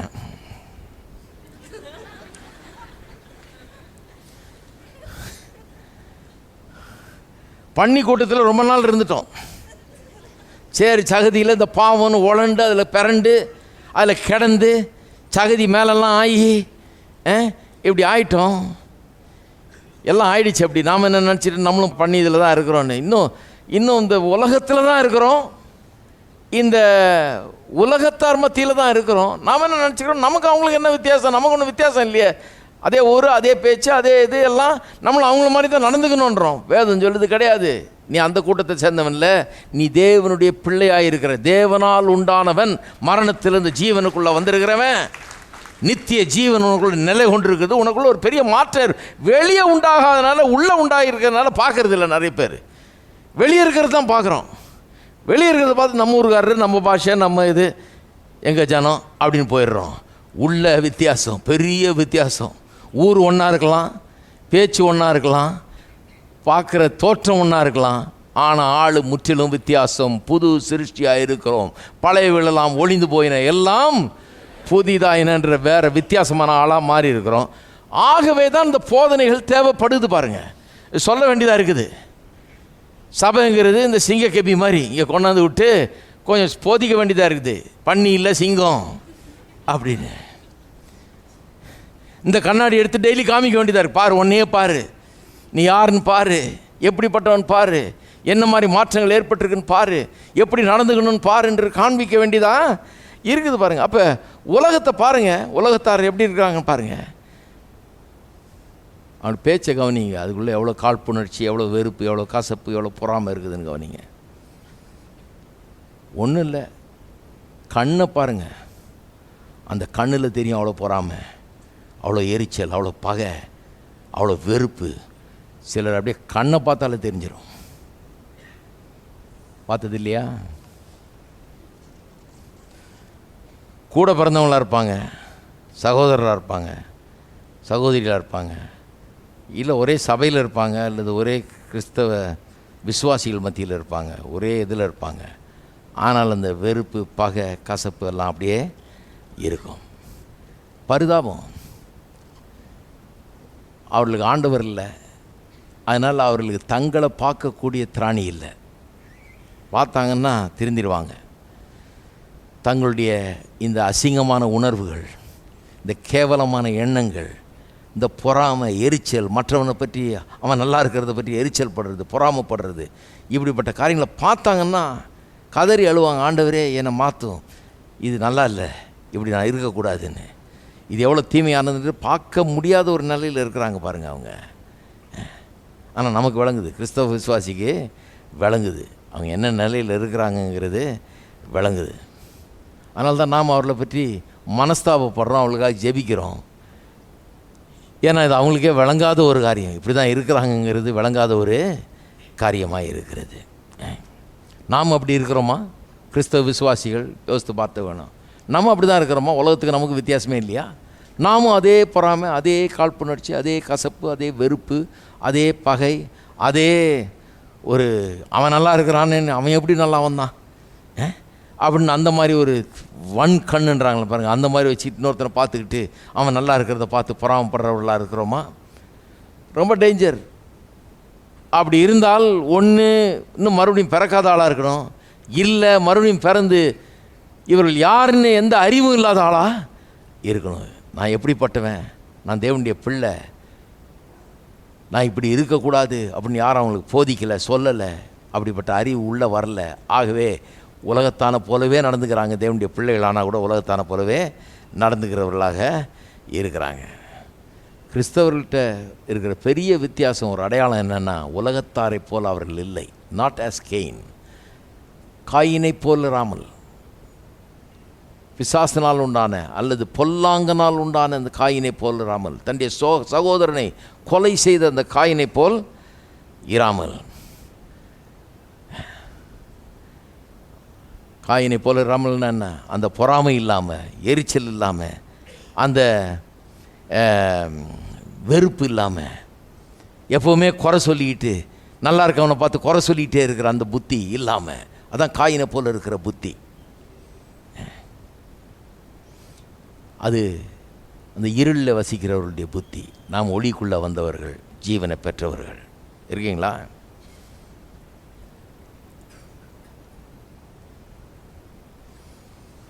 அந்த காயினுடைய அந்த கொலை வெறி, கொலை புத்தி, அது உலகத்தாரனுடைய வாழ்க்கையின் ஒரு பங்காக இருக்கிறது. அது அப்படி உள்ளே இருக்குது. அது நான் ஒருத்தருக்கு ஹிட்லர் லண்டனை பாம்பு பண்ணிட்டு இருக்கும்போது ஒரு பிரசங்கம் பண்ணாராம். எல்லாரும் ஹிட்லரை சபிச்சிட்டு இருந்தாங்களாம், ஏன்னா அவன் பாம்பு போடுறானே, என்னைக்கு ஒளியும் இந்த பிசாசு அப்படின்னு அவனை சபிச்சிட்டு இருந்தாங்களாம். அப்போ இவர் சொன்னாராம், அவனை பிசாசுன்றீங்க, நீங்கள் எல்லாருமே ஒரு ஹிட்லர் தான் ஒரு விதத்தில் என்னாராம். அவன் அங்கே பாம்பு போட்டுட்ருக்கான், நீங்கள் சிலர் வீட்டில் பாம்பு போட்டுட்ருக்கிறீங்க. ஆண் ஹிட்லர், பெண் ஹிட்லரு, குழந்தை ஹிட்லரு, எல்லா ஹிட்லரும் இருக்கிறாங்க. எல்லாருமே ஒரு விதத்தில் ஹிட்லராக தான் இருக்கு. அவ்வளோ பெருசாக டெவலப் ஆகலை சிலர்லாம், இருந்தாலும் சின்ன விதத்தில் ஹிட்லராக இருந்துகிட்டு இருக்கிறாங்க. அதுதான் உண்மை. உள்ள அதே புத்தி தான் இருக்குது, அதே இது தான் இருக்குது அப்படிங்கிறார். அதான் உலகத்தான் பொல்லாங்கனால் உண்டானவன் சொல்கிறது. அதான் அந்த பிசாசினுடைய புத்தி அப்படியே இருக்கிறது. காயினை போலிராமல், தன்னுடைய சகோதரனை கொலை செய்த காயினை போலிராமல். உலகத்தில் ரொம்ப பரவலாக இருக்குது பாருங்கள். அதனால தான் அந்த பாட்டெல்லாம் எழுதுகிறாங்க பாருங்கள், கொலை வெறி இளவெறின்னு. எவ்வளோ பாப்புலர் ஆகுது பாருங்கள். உடனே 10,000 காப்பி விற்கிது.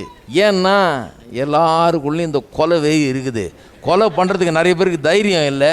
ஏன்னா களி தின்றதுக்கு தைரியம் இல்லை, போலீஸில் மாட்டி அடி வாங்கிறதுக்கு தைரியம் இல்லை. அதனால் கொலை வரைக்கும் போகிறதில்ல. ஆனால் கொலை வெறி உள்ளே இருக்குது.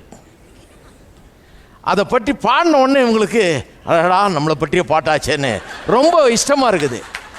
உடனே அதை வாங்கி வச்சு போட்டு ஒரு 10 தடவை டெய்லி கேட்டுறணும் அதை. ஏன்னா நம்ம பாட்டு, அது நம்மளை சொல்கிற பாட்டு. பாட்டை கரெக்டாக எழுதுகிறாங்க, பாராட்டணும். பைபிள் எவ்வளோ படித்தாரும் சொன்னாங்களா என்னன்னு தெரியல. காயினில் இருந்து அதே கொலைவெறி எல்லா மனுஷருக்குள்ள, உலகத்தாருக்குள்ளே இருக்குது. அந்த வெறுப்பு, அந்த கசப்பு, கொலைக்கு கூட போகக்கூடிய அந்த விதமான அவ்வளோ வெறுப்பு மனுஷருக்குள்ளே இருந்து கொண்டு இருக்கிறது. சரி, ரெண்டாவது ப்ரூஃபு. முதல் ப்ரூஃப் என்ன?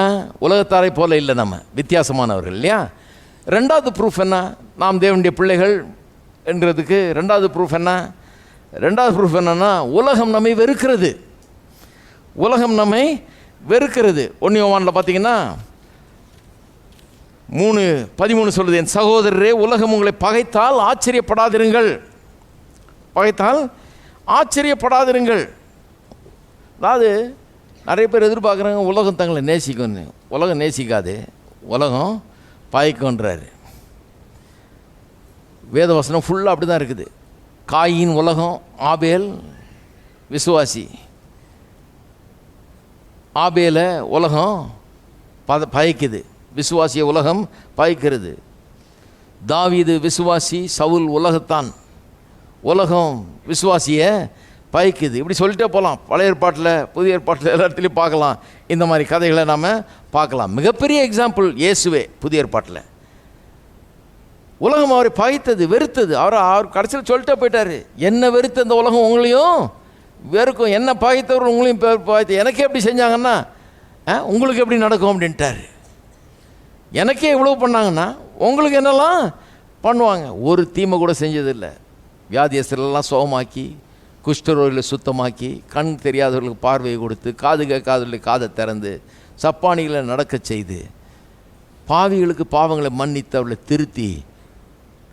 ஒரு ஆயக்காரனை போய் திருத்துறாரு பாருங்கள். அவன் வீட்டில் போன உடனே அவன் ஃபுல்லாக திருந்திட்டான் பாருங்கள். வாங்கின லஞ்சத்தெல்லாம் 4 தனியாக திருப்பி தரான்றான். அவ்வளோ நல்லவனாக மாறுறான் அவன். இப்படியெல்லாம் பண்ணி நன்மையை மாத்திரம்தான் செஞ்சாரு. ஆனால் ஒரு கூட்டமே மாவே திரண்டு வந்து அவரை சிலுவையில் அறைய வேண்டும், பரபாசை விடுதலை செய்ய வேணும்னு கத்துறாங்க. பரபாஸ் யார்? அன்னைக்குள்ள ஒரு காமன் கிரிமினல், பொல்லாத குற்றவாளி. அவன் ஜெயிலில் இருக்க வேண்டியவன். அவன் தான் சிலுவையில் தொங்க வேண்டியவன். ஜனங்க மொத்தமாக கூடி, மெஜாரிட்டி ஜனம் கூடி வந்து பிலாத்துடைய இடத்துக்கு வெளியே வந்து நின்றுக்கிட்டு கத்துகிறார்கள், சிலுவையில் அறைய வேண்டும். கொலை வெறி, சிலுவையில் அறைய வேண்டும், இயேசுவை சிலுவையில் அறைய வேண்டும், பரபாசை விடுதலை செய்ய. எங்கேயாவது கேட்டீங்களா? எந்த ஊர் அநியாயம் அது? எல்லாரும் சுய புத்தியில் தான் இருக்கிறாங்களா, இல்லை பைத்தியம் முடிச்சு போச்சான்னு தெரியல. அவ்வளோ பெரிய வெறி அவர்களுக்குள்ள. ஏன்? உலகம் அவர்களை வெறுக்கிறது. உண்மையான கிறிஸ்தவ விசுவாசியை உலகம் வெறுக்கிறது. ஏன் வெறுக்குது? அவர்கள் வெறுப்புக்குரிய ஆள் என்றதுனால அல்ல. கேட்குறேன், காயின் ஆபேல் கதையில் ஆபேல் நான் வெறுப்புக்குரியவன். நான் என்ன தப்பு செய்தான்? எந்த தப்பும் செய்து தான் அங்கே எழுதியில்லை. அவனும் ஒரு காணிக்கையை கொண்டான், இவனும் ஒரு காணிக்கையை கொண்டான். அவன் நல்லவன் மாதிரி தர்றான்.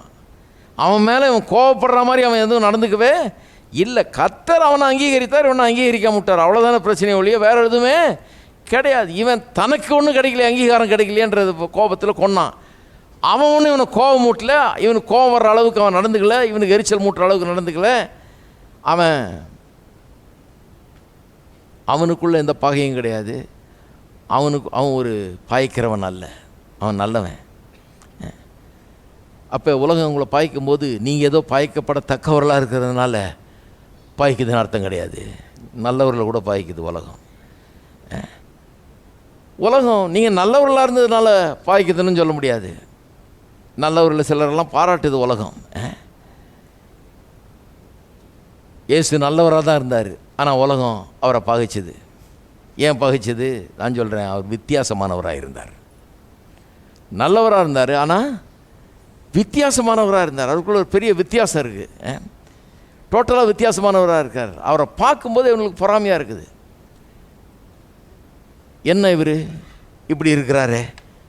சில சொல்லுவாங்களே இந்த உலகத்தில், இன்னும் பெரிய ஹோலியா, நீ பைபிளை தூக்கிட்ட, நீ கோயிலுக்கு போகிற, நீ என்ன பெரிய பரிசுத்தமானு நினைப்பா அப்படின்னு. அதாவது ஒருத்தன் நல்லா ஆயிட்டான்னா அடுத்தவனுக்கு வெறுப்பு ஆகிடுது. ஏன்னா நீ என்ன குடிக்க மாட்டியா, இப்போ நீ இதெல்லாம் செய்ய மாட்டியா, நீ பெரிய என்ன பரிசுத்தவானா, நீ இப்படி நடந்துக்க மாட்டியா. அதாவது உலகம் வித்தியாசமாக இருக்கிறவனை வெறுக்கிறது, அந்த வித்தியாசத்தை வெறுக்கிறது. ஏன்னா அந்த வித்தியாசம் அவனுக்குள்ளே இருக்கிற குற்றத்தை வெளிப்படுத்துகிறது. இயேசு இதை முற்கூட்டியே சொல்லிட்டார் பாருங்க. மத்தேயு எழுதின சுவிசேஷம் 10ஆம் அதிகாரத்தில் பார்த்தீங்கன்னா இப்படி சொல்கிறாரு. மத்தேயு 10:34, பூமியின் மேல் சமாதானத்தை அனுப்ப வந்தேன் என்று எண்ணாதிருங்கள், சமாதானத்தை அல்ல பட்டயத்தை அனுப்ப வந்தேன். எப்படி எனில் மகனுக்கும் தகப்பனுக்கும் மகளுக்கும் தாய்க்கும் மருமகளுக்கும் மாமிக்கும் பிரிவினை உண்டாக்க வந்தேன். ஒரு மனுஷனுக்கு சத்துருக்கள் அவன் வீட்டாரே. இதை வச்சு நிறைய பேர் என்ன பண்ணிட்டாங்க, மாமியார் மருமக சண்டைலாம் இந்த இயேசுநாதரால் தான் வந்தது. அவரே சொல்லிட்டாருப்பா, நான் மாமியாருக்கும் மருமகளுக்கும் தகராறு தான் உண்டு பண்ண வந்தேன், தகப்பனுக்கு பிள்ளைக்கும் கூட தகராறு, சகோதர சகோதரிகள் மத்தியுள்ள தகராறு உண்டு. என்ன சொல்ல வர்றாருன்னு கவனிங்க. முட்டாள்தனமாக சிலர் வியாக்கியானம் பண்ணுறது. இதை அப்படி சொல்லுவாங்களே யாராவது? என்ன சொல்ல வர்றாரு? என்ன சொல்ல வர்றாருன்னா, என்ன ஒருவன் விசுவாசித்து என்னை பின்பற்ற ஆரம்பிக்கும் போது அவன் டோட்டலாக வித்தியாசமானவன் ஆயிடுறான். அவன் வித்தியாசமானவன் ஆயிடுறதுனால அவனுடைய குடும்பத்தாரே அவனுக்கு எதிரியாயிடுறாங்க. எனக்கு ஞாபகம் இருக்கு பாருங்க, ஒரு அம்மா வந்தது ஒரு தடவை லோன்னு கத்துது. என்னடா இது கத்துதுன்னு பார்த்தா அவங்க மகன் இங்கே வர்றானா, எனக்கு யாருன்னே தெரியாது. சொல்லுது, நீங்கள் அவனுக்கு லெட்டர் போட்டிங்க, அவனுக்கு எதோ அனுப்பிச்சிங்க, அவனுக்கு இந்த சிடி கீடி ஏதோ அனுப்பிச்சிருப்பாங்க போல. யாரும் புதுசாக கார்டு கீடு ஃபில்லப் பண்ணி வேணும்னு கேட்டால் தான் அனுப்புகிறோம். அவங்க கேட்டால் தான். நாங்கள் யாருக்கும் அப்படியெல்லாம் அனுப்புறது கிடையாது, யாரையும் பின்னால் விரட்டிட்டு போடுறது கிடையாது, ஒன்றும் பண்ணுறது கிடையாது. கேட்டிருப்பார் அவர், அனுப்பிச்சிருக்கிறாங்க. அது ஏதோ பார்த்துட்டு இருக்கு, அது ஒரு முறை போயிருக்கோம். ஆனால் இந்த சொல்லுது, ஞாயிற்றுக்கிழமையானா பைபிளை தூக்கிட்டு நேராக அவங்க இடத்துக்கு வர்றான் அவன். நான் கேட்டேன், ஏம்மா வேற எங்கேயா ஊர் சுற்றுனானா, குடிச்சு சுற்றுனானா, இல்லை சினிமாவுக்கு போய் கெட்டு போனானா? கோயிலுக்கு தானே வர்றான், விருப்பப்படுறான், வர்றான். எனக்கு யாருன்னே தெரியாது உங்கள் மகன். இது வரைக்கும் நான் உங்கள் மகனை பார்த்ததே இல்லை, பேசுனது கூட கிடையாது. நீங்கள் மகன்றீங்க, எனக்கு யாருன்னே தெரியாது. எங்கே எவ்வளோ 1000 பேர் வர்றாங்க தெரியுமா, எனக்கு யாருன்னு தெரியாது உங்கள் மகன் அப்படின்னு. அப்புறம் தான் உட்காந்துச்சு அந்தம்மா. அது வரைக்கும் அந்த அம்மாவுக்கு அவ்வளோ கோபம். என்னமோ நான் தான் பிடிச்சி அவனை இழுத்துட்டேன்ற மாதிரி. நான் இழுக்கவே இல்லை, அவனே இழுக்கப்பட்டு வர்றான், கத்துற அவனை இழுக்கிறார், நான் என்ன பண்ணுறது அப்படின்றேன். அந்த அம்மாவுக்கு என்ன கோபம், இந்நாள் வரைக்கும் என் பிள்ளையாக இருந்தான், இன்றைக்கி இயேசுநாதர் பிள்ளை ஆகிட்டான் அவன். இது அநியாயம். இது என் பிள்ளைய எடுத்துட்டிங்களே, என் பிள்ளை இயேசுநாதர். நான் சொன்னேன், ஏம்மா இயேசுநாதர் பிள்ளை ஆனதுனால உங்களுக்கு நல்ல பிள்ளையாக இருப்பான் அவன், உங்களுக்கு இது முன்னே இருந்ததை விட ஒரு நல்ல பிள்ளையா இருப்பான். உங்களை விட்டு பிரிக்கணுன்றது இயேசுநாதருடைய உத்தேசம் கிடையாது. அப்படி ஆயிடுது. ஏன்னா நமக்குள்ளே இருக்க இந்த அம்மாக்குள்ளே இருக்கிற எண்ணம் பாருங்கள். நிறைய இந்த மாமியார் மருமக சண்டை பாருங்கள். ஒரு மாமியார் மருமகள்கிட்ட பேசியிருந்தேன், ரெண்டு பேரும் ஒருத்தர் குற்றம் சாட்டுறாங்க. மாமியார் சொல்லுது, பையன் சொன்னா கேட்பாயா நான், ஆனால் இப்போ பார்த்தீங்கன்னா இப்போ வந்ததுலேருந்து சரி கிடையாது, இப்போ இவளால் தான் வந்தது பிரச்சனை. அந்த பொண்ணை கேட்டால் அது சொல்லுது, ஏங்க என் புரிச்சேன் என்கிட்ட ஒரு 2 நிமிஷம் சந்தோஷமாக பேசினா கூட அந்த அம்மா கோவம் வருது, என்ன பண்ணுறது, என்கிட்ட ஒன்றும் வச்சுக்கூடாதுன்னுது, என்ன பண்ணுறது, என் பையன் நான் பெற்றவ, நான் இவ்வளோ நாள் நான் சொன்னேன் இதனாலே தான் அது சொல்லுது, யார் மேலே தப்பு நீங்களே சொல்லுங்கள். நான் சொன்னேன் 2 பேர் மேலேயும் தப்பு, 2 பேர் மேலேயும் தப்பு, 2 பேர் மேலேயும் தப்பு. எப்படி தப்பு? 2 பேரும் உரிமை கொண்டாடுறீங்க இந்த பையனுக்கு. இவன் என்ன தான் முதலாக நினைக்கணும், என்ன தான் ஃபஸ்ட்டாக வைக்கணும் அந்த பையன் அப்படின்னு மனைவி சொல்லுது, அம்மாவும் சொல்லுது, என்ன தான் இவ்வளோ நாள் ஃபஸ்ட்டாக வச்சுருந்தான் இப்போ என்ன மாற்றிட்டானே, அது கூடாது, என்ன தான் ஃபஸ்ட்டாக வைக்கணும். நான் சொன்னேன் 2 பேரும் சேர்ந்து இவனை ஆண்டவர்கிட்ட கொடுத்துருங்க, இவனை ஆண்டவரை ஃபஸ்ட்டாக வைக்க சொல்லுங்கள், நீங்கள் நெக்ஸ்ட்டாக வந்துடுங்க, பிரச்சனையே இருக்காது, உங்கள் 2 பேருக்குள்ளே சண்டைலாம் தீந்துரும். ஒன்றும் இல்லை, வேத வசனம் அப்படி சொல்லுது பாருங்க. ஒரு கிறிஸ்துவுக்குள்ளே வந்த பிறகு அவன் தன்னுடைய குடும்பத்தை காட்டிலும் தன்னுடைய ஜீவனை காட்டிலும், அதான் இன்னொரு இடத்துல சொல்கிறாரு பாருங்க, தன்னுடைய தாய் தாப்பன் மனைவி சகோதரி சகோதரன் எல்லாத்தையும் வெறுத்து ஜீவனை வெறுக்காதவன் என்னை பின்பற்ற லாய்க்கில்லைன்றாரு. அதையும் தப்பாக நினச்சிக்கிறாங்க, ஜீவனை வெறுக்கணுமா, தாய் தாப்பனை வெறுக்கணுமா, ஐயோ அப்படிலாம் சொல்லுங்க. வேத வசனத்தை மற்ற இடங்களில் வாசித்து பாருங்கள், எப்படி தாய் தாப்பனை வச்சுக்கணும், நல்லா வச்சுக்கணும் அப்படின்லாம் போதிச்சிருக்குது நிறையா. பிள்ளைகள் எப்படி நல்லா வச்சுக்கணும், தாய் தாப்பனை நல்லா வச்சுக்கணும், தன்னுடைய சொந்த குடும்பத்தை கவனிக்காதவன் அவிசுவாசியிலும் கெட்டவன் சொல்லியிருக்குது. தப்புன்னு இதை வாசித்த உடனே எப்படியோ மாறிடுறது, ஐயோ ஏசு இப்படி சொல்லிட்டார், ஆனால் அதையும் வாசித்து பாருங்கள். அப்போ என்ன சொல்ல வர்றாருன்ற அர்த்தத்தை தீர்மானிக்கணும். என்ன சொல்கிறாரு, வெறுக்கணுங்கிறாரு. வெறுக்கணுன்னா என்ன அர்த்தத்தில்? அந்த காலத்தில் வெறுப்புன்ற வார்த்தை எப்படி உபயோகப்படுத்தினாங்கன்னா, அதை காட்டிலும் என்ன மேன்மையாக நினைக்க வேண்டும். அவர் ஆண்டவராக இருப்பார் என்றால் அவருக்கு முதலிடம் தரவணும். அந்த அர்த்தத்தில் தான் அது சொல்லப்பட்டிருக்கிறது. அப்போ 2 பேரும் சேர்ந்து, மாமியாரும் மருமகளும் சேர்ந்து இந்த பையனை பாவம் 2 பேரும் பீஸாக பிச்சுக்காம 2 பேரும் கத்தர்கிட்ட கொடுத்தா அவன் கத்தருடைய பிள்ளையாக இருப்பான், இந்த அம்மாவுக்கு மனைவியாக இருப்பான், இது புருஷனாக இருப்பான், அந்த அம்மாவுக்கு பிள்ளையாக இருப்பான், அதெல்லாம் கரெக்டாக இருக்கும். இயேசுவுக்கு பிள்ளையாக இருந்தால் எல்லாம் கரெக்டாகிடும். இங்கே எல்லாம் நிறைய பேருக்கு இயேசுவுக்கு பிள்ளையாக இருந்தால் அவ்வளோதான், குடும்பத்தை மறந்துடுவான்னு நினைக்கிறேன். கிடையாது, சில ஆளுங்க அப்படி பண்ணி வச்சுருக்காங்க. நம்ம கிறிஸ்தவங்களையும் சொல்லணும். சின்ன நேரத்தில் ஒரு அம்மா சொல்லுது, பைபிளை தூக்கிட்டு போயிடுறாருங்கன்னு சொல்லுங்கள், வாடகை கொடுத்துட்டு போக சொல்லுங்கள், அது கரெக்டு. அந்த பைபிள் தூக்கிட்டு போனால் மேலே தான் தப்பு. இந்த மாதிரிலாம் இருக்கிறதுனால அவங்க நினச்சிக்கிறாங்க இயேசுநாதர் என்னம்னா அப்படியே போயிடுவாங்களாக்கும்.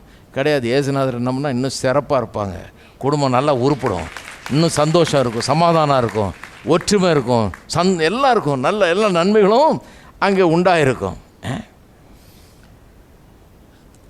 சரி, அப்போ கிறிஸ்துவை பாய்த்தது போல் நம்மையும் பாய்ப்பார்கள்னு இயேசுவே அங்கே சொல்லி வைத்துட்டார். அதனால தான் இங்கே பவுல் இங்கே யோவானை சொல்கிறாரு, உலகம் உங்களை பாய்த்தா ஆச்சரியப்படாதுங்கள்னு சொல்கிறார். கடைசியாக மூணாவது ப்ரூஃபு நீங்கள் தேவனுடைய பிள்ளைகள்ன்றதுக்கு, நீங்கள் சகோதர அன்பு உள்ளவர்களாக இருக்கிறீங்க. 14ஆம் வசனம் அதை சொல்லுகிறது. 14ஆம் வசனம் சொல்லுது, நாம் சகோதரிடத்தில் அன்பு கூறுகிறபடியால் மரணத்தை விட்டு ஜீவனுக்கு உட்பட்டிருக்கிறோம் என்று அறிந்திருக்கிறோம். சகோதர அன்பு நாம் தேவனுடைய பிள்ளைகள்னு காட்டுது. பாருங்கள், நாம் சகோதர அன்புனா விசுவாசிகளை நேசிக்கிறது, மற்ற விசுவாசிகள் தேவனுடைய குடும்பத்தில் மற்றவர்களை நேசிக்கிறது. அப்போ மற்ற விசுவாசிகளை நாம் எதுக்கு நேசிக்கிறோம், ஏன் நேசிக்கிறோன்னா, ஒரு குடும்பத்தில் இருந்தால் ஒருத்தரை நேசிக்கிறதுங்கிறது இயற்கையாக வர வேண்டிய ஒன்று. உங்கள் சொந்த சகோதர சகோதரிகள் நேசிக்கலையா? ஒரு குடும்பத்தில் பிறந்ததுனால, ஒரு தாயின் வயிற்றில் அல்லது ஒரு தகப்பனுக்கு பிறந்ததுனால ஒரு பாசம் இருக்குது இல்லையா? அதுபோல தான் ஒரே தகப்பனத்திலிருந்து வந்த நாம், தேவனுடைய பிள்ளைகளாக இருக்கிற நாம் ஒருவர் நேசிக்கிறோம். அவருடைய சுவாபம் அன்பாக இருக்குது, அந்த அன்பின் சுவாபத்தை நமக்குள்ள ஆவியை கொண்டு ஊற்றி இருக்கிறார். ஆகவே நாம் ஒருவர் அன்பு கூறுகிறோம், அன்பை பரிமாறிக்கொள்கிறோம் ஒருவருக்கொருவர், ஒரே குடும்பத்தில் இருக்கிறோம். இதில் எதுவும் தப்பு கிடையாது, இப்படி தான் அன்பு கூறுகிறோம். இன்னொன்று, ஏன் சகோதரன் மேலே அன்பு கூறுறோம்னு சொன்னால், அவர்கள் தேவனால் உண்டானவர்கள், தேவனால் பிறந்தவர்கள், அதனால தான் சகோதரன் மேலே அன்பு கூறுறோம். நாமும் தேவனால் பிறந்தவர்கள், அவர்களும் தேவனால் பிறந்தவர்கள், அதே வித்து, அதிலிருந்து உண்டு ஒரே தகப்பனுக்கு பிள்ளைகளாக பிறந்தது மாதிரி நாமும் அவர்களும் ஒரே குடும்பத்தில் ஒரே தகப்பனுக்கு பிறந்தவர்களாக இருக்கிறோம்.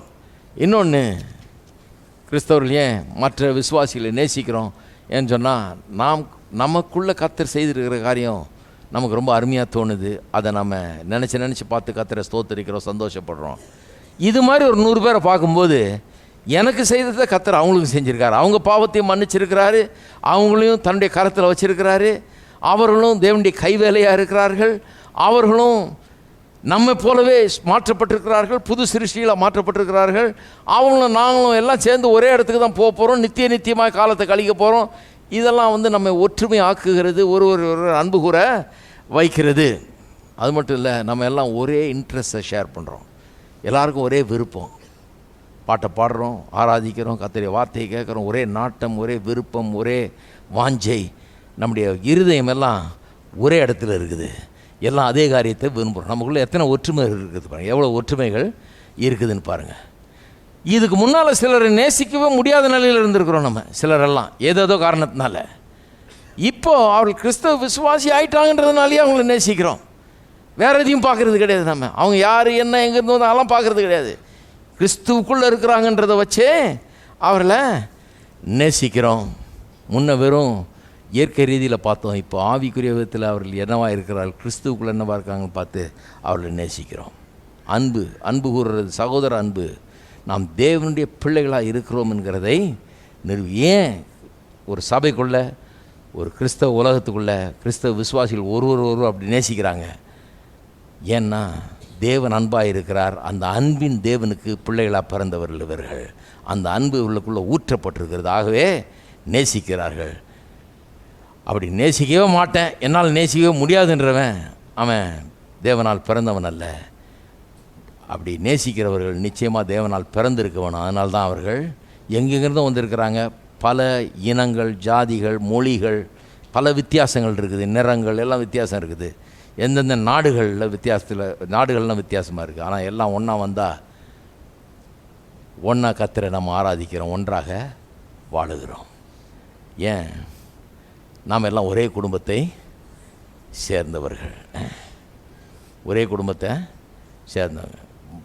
பல வருஷத்துக்கு முன்னால் நான் முதல்ல ஆரம்பித்தப்போ 27 வயசில் பாஸ்டர் ஆனப்போ ஒரு வெள்ளைக்கார சபையில் போதுகிறாருங்க. என்ன மாதிரி அங்கே ஒரு ஆள் கூட கிடையாது, 100% வெள்ளைக்காரங்க எல்லாரும். நான் அவங்களுக்கு பாஸ்டர்.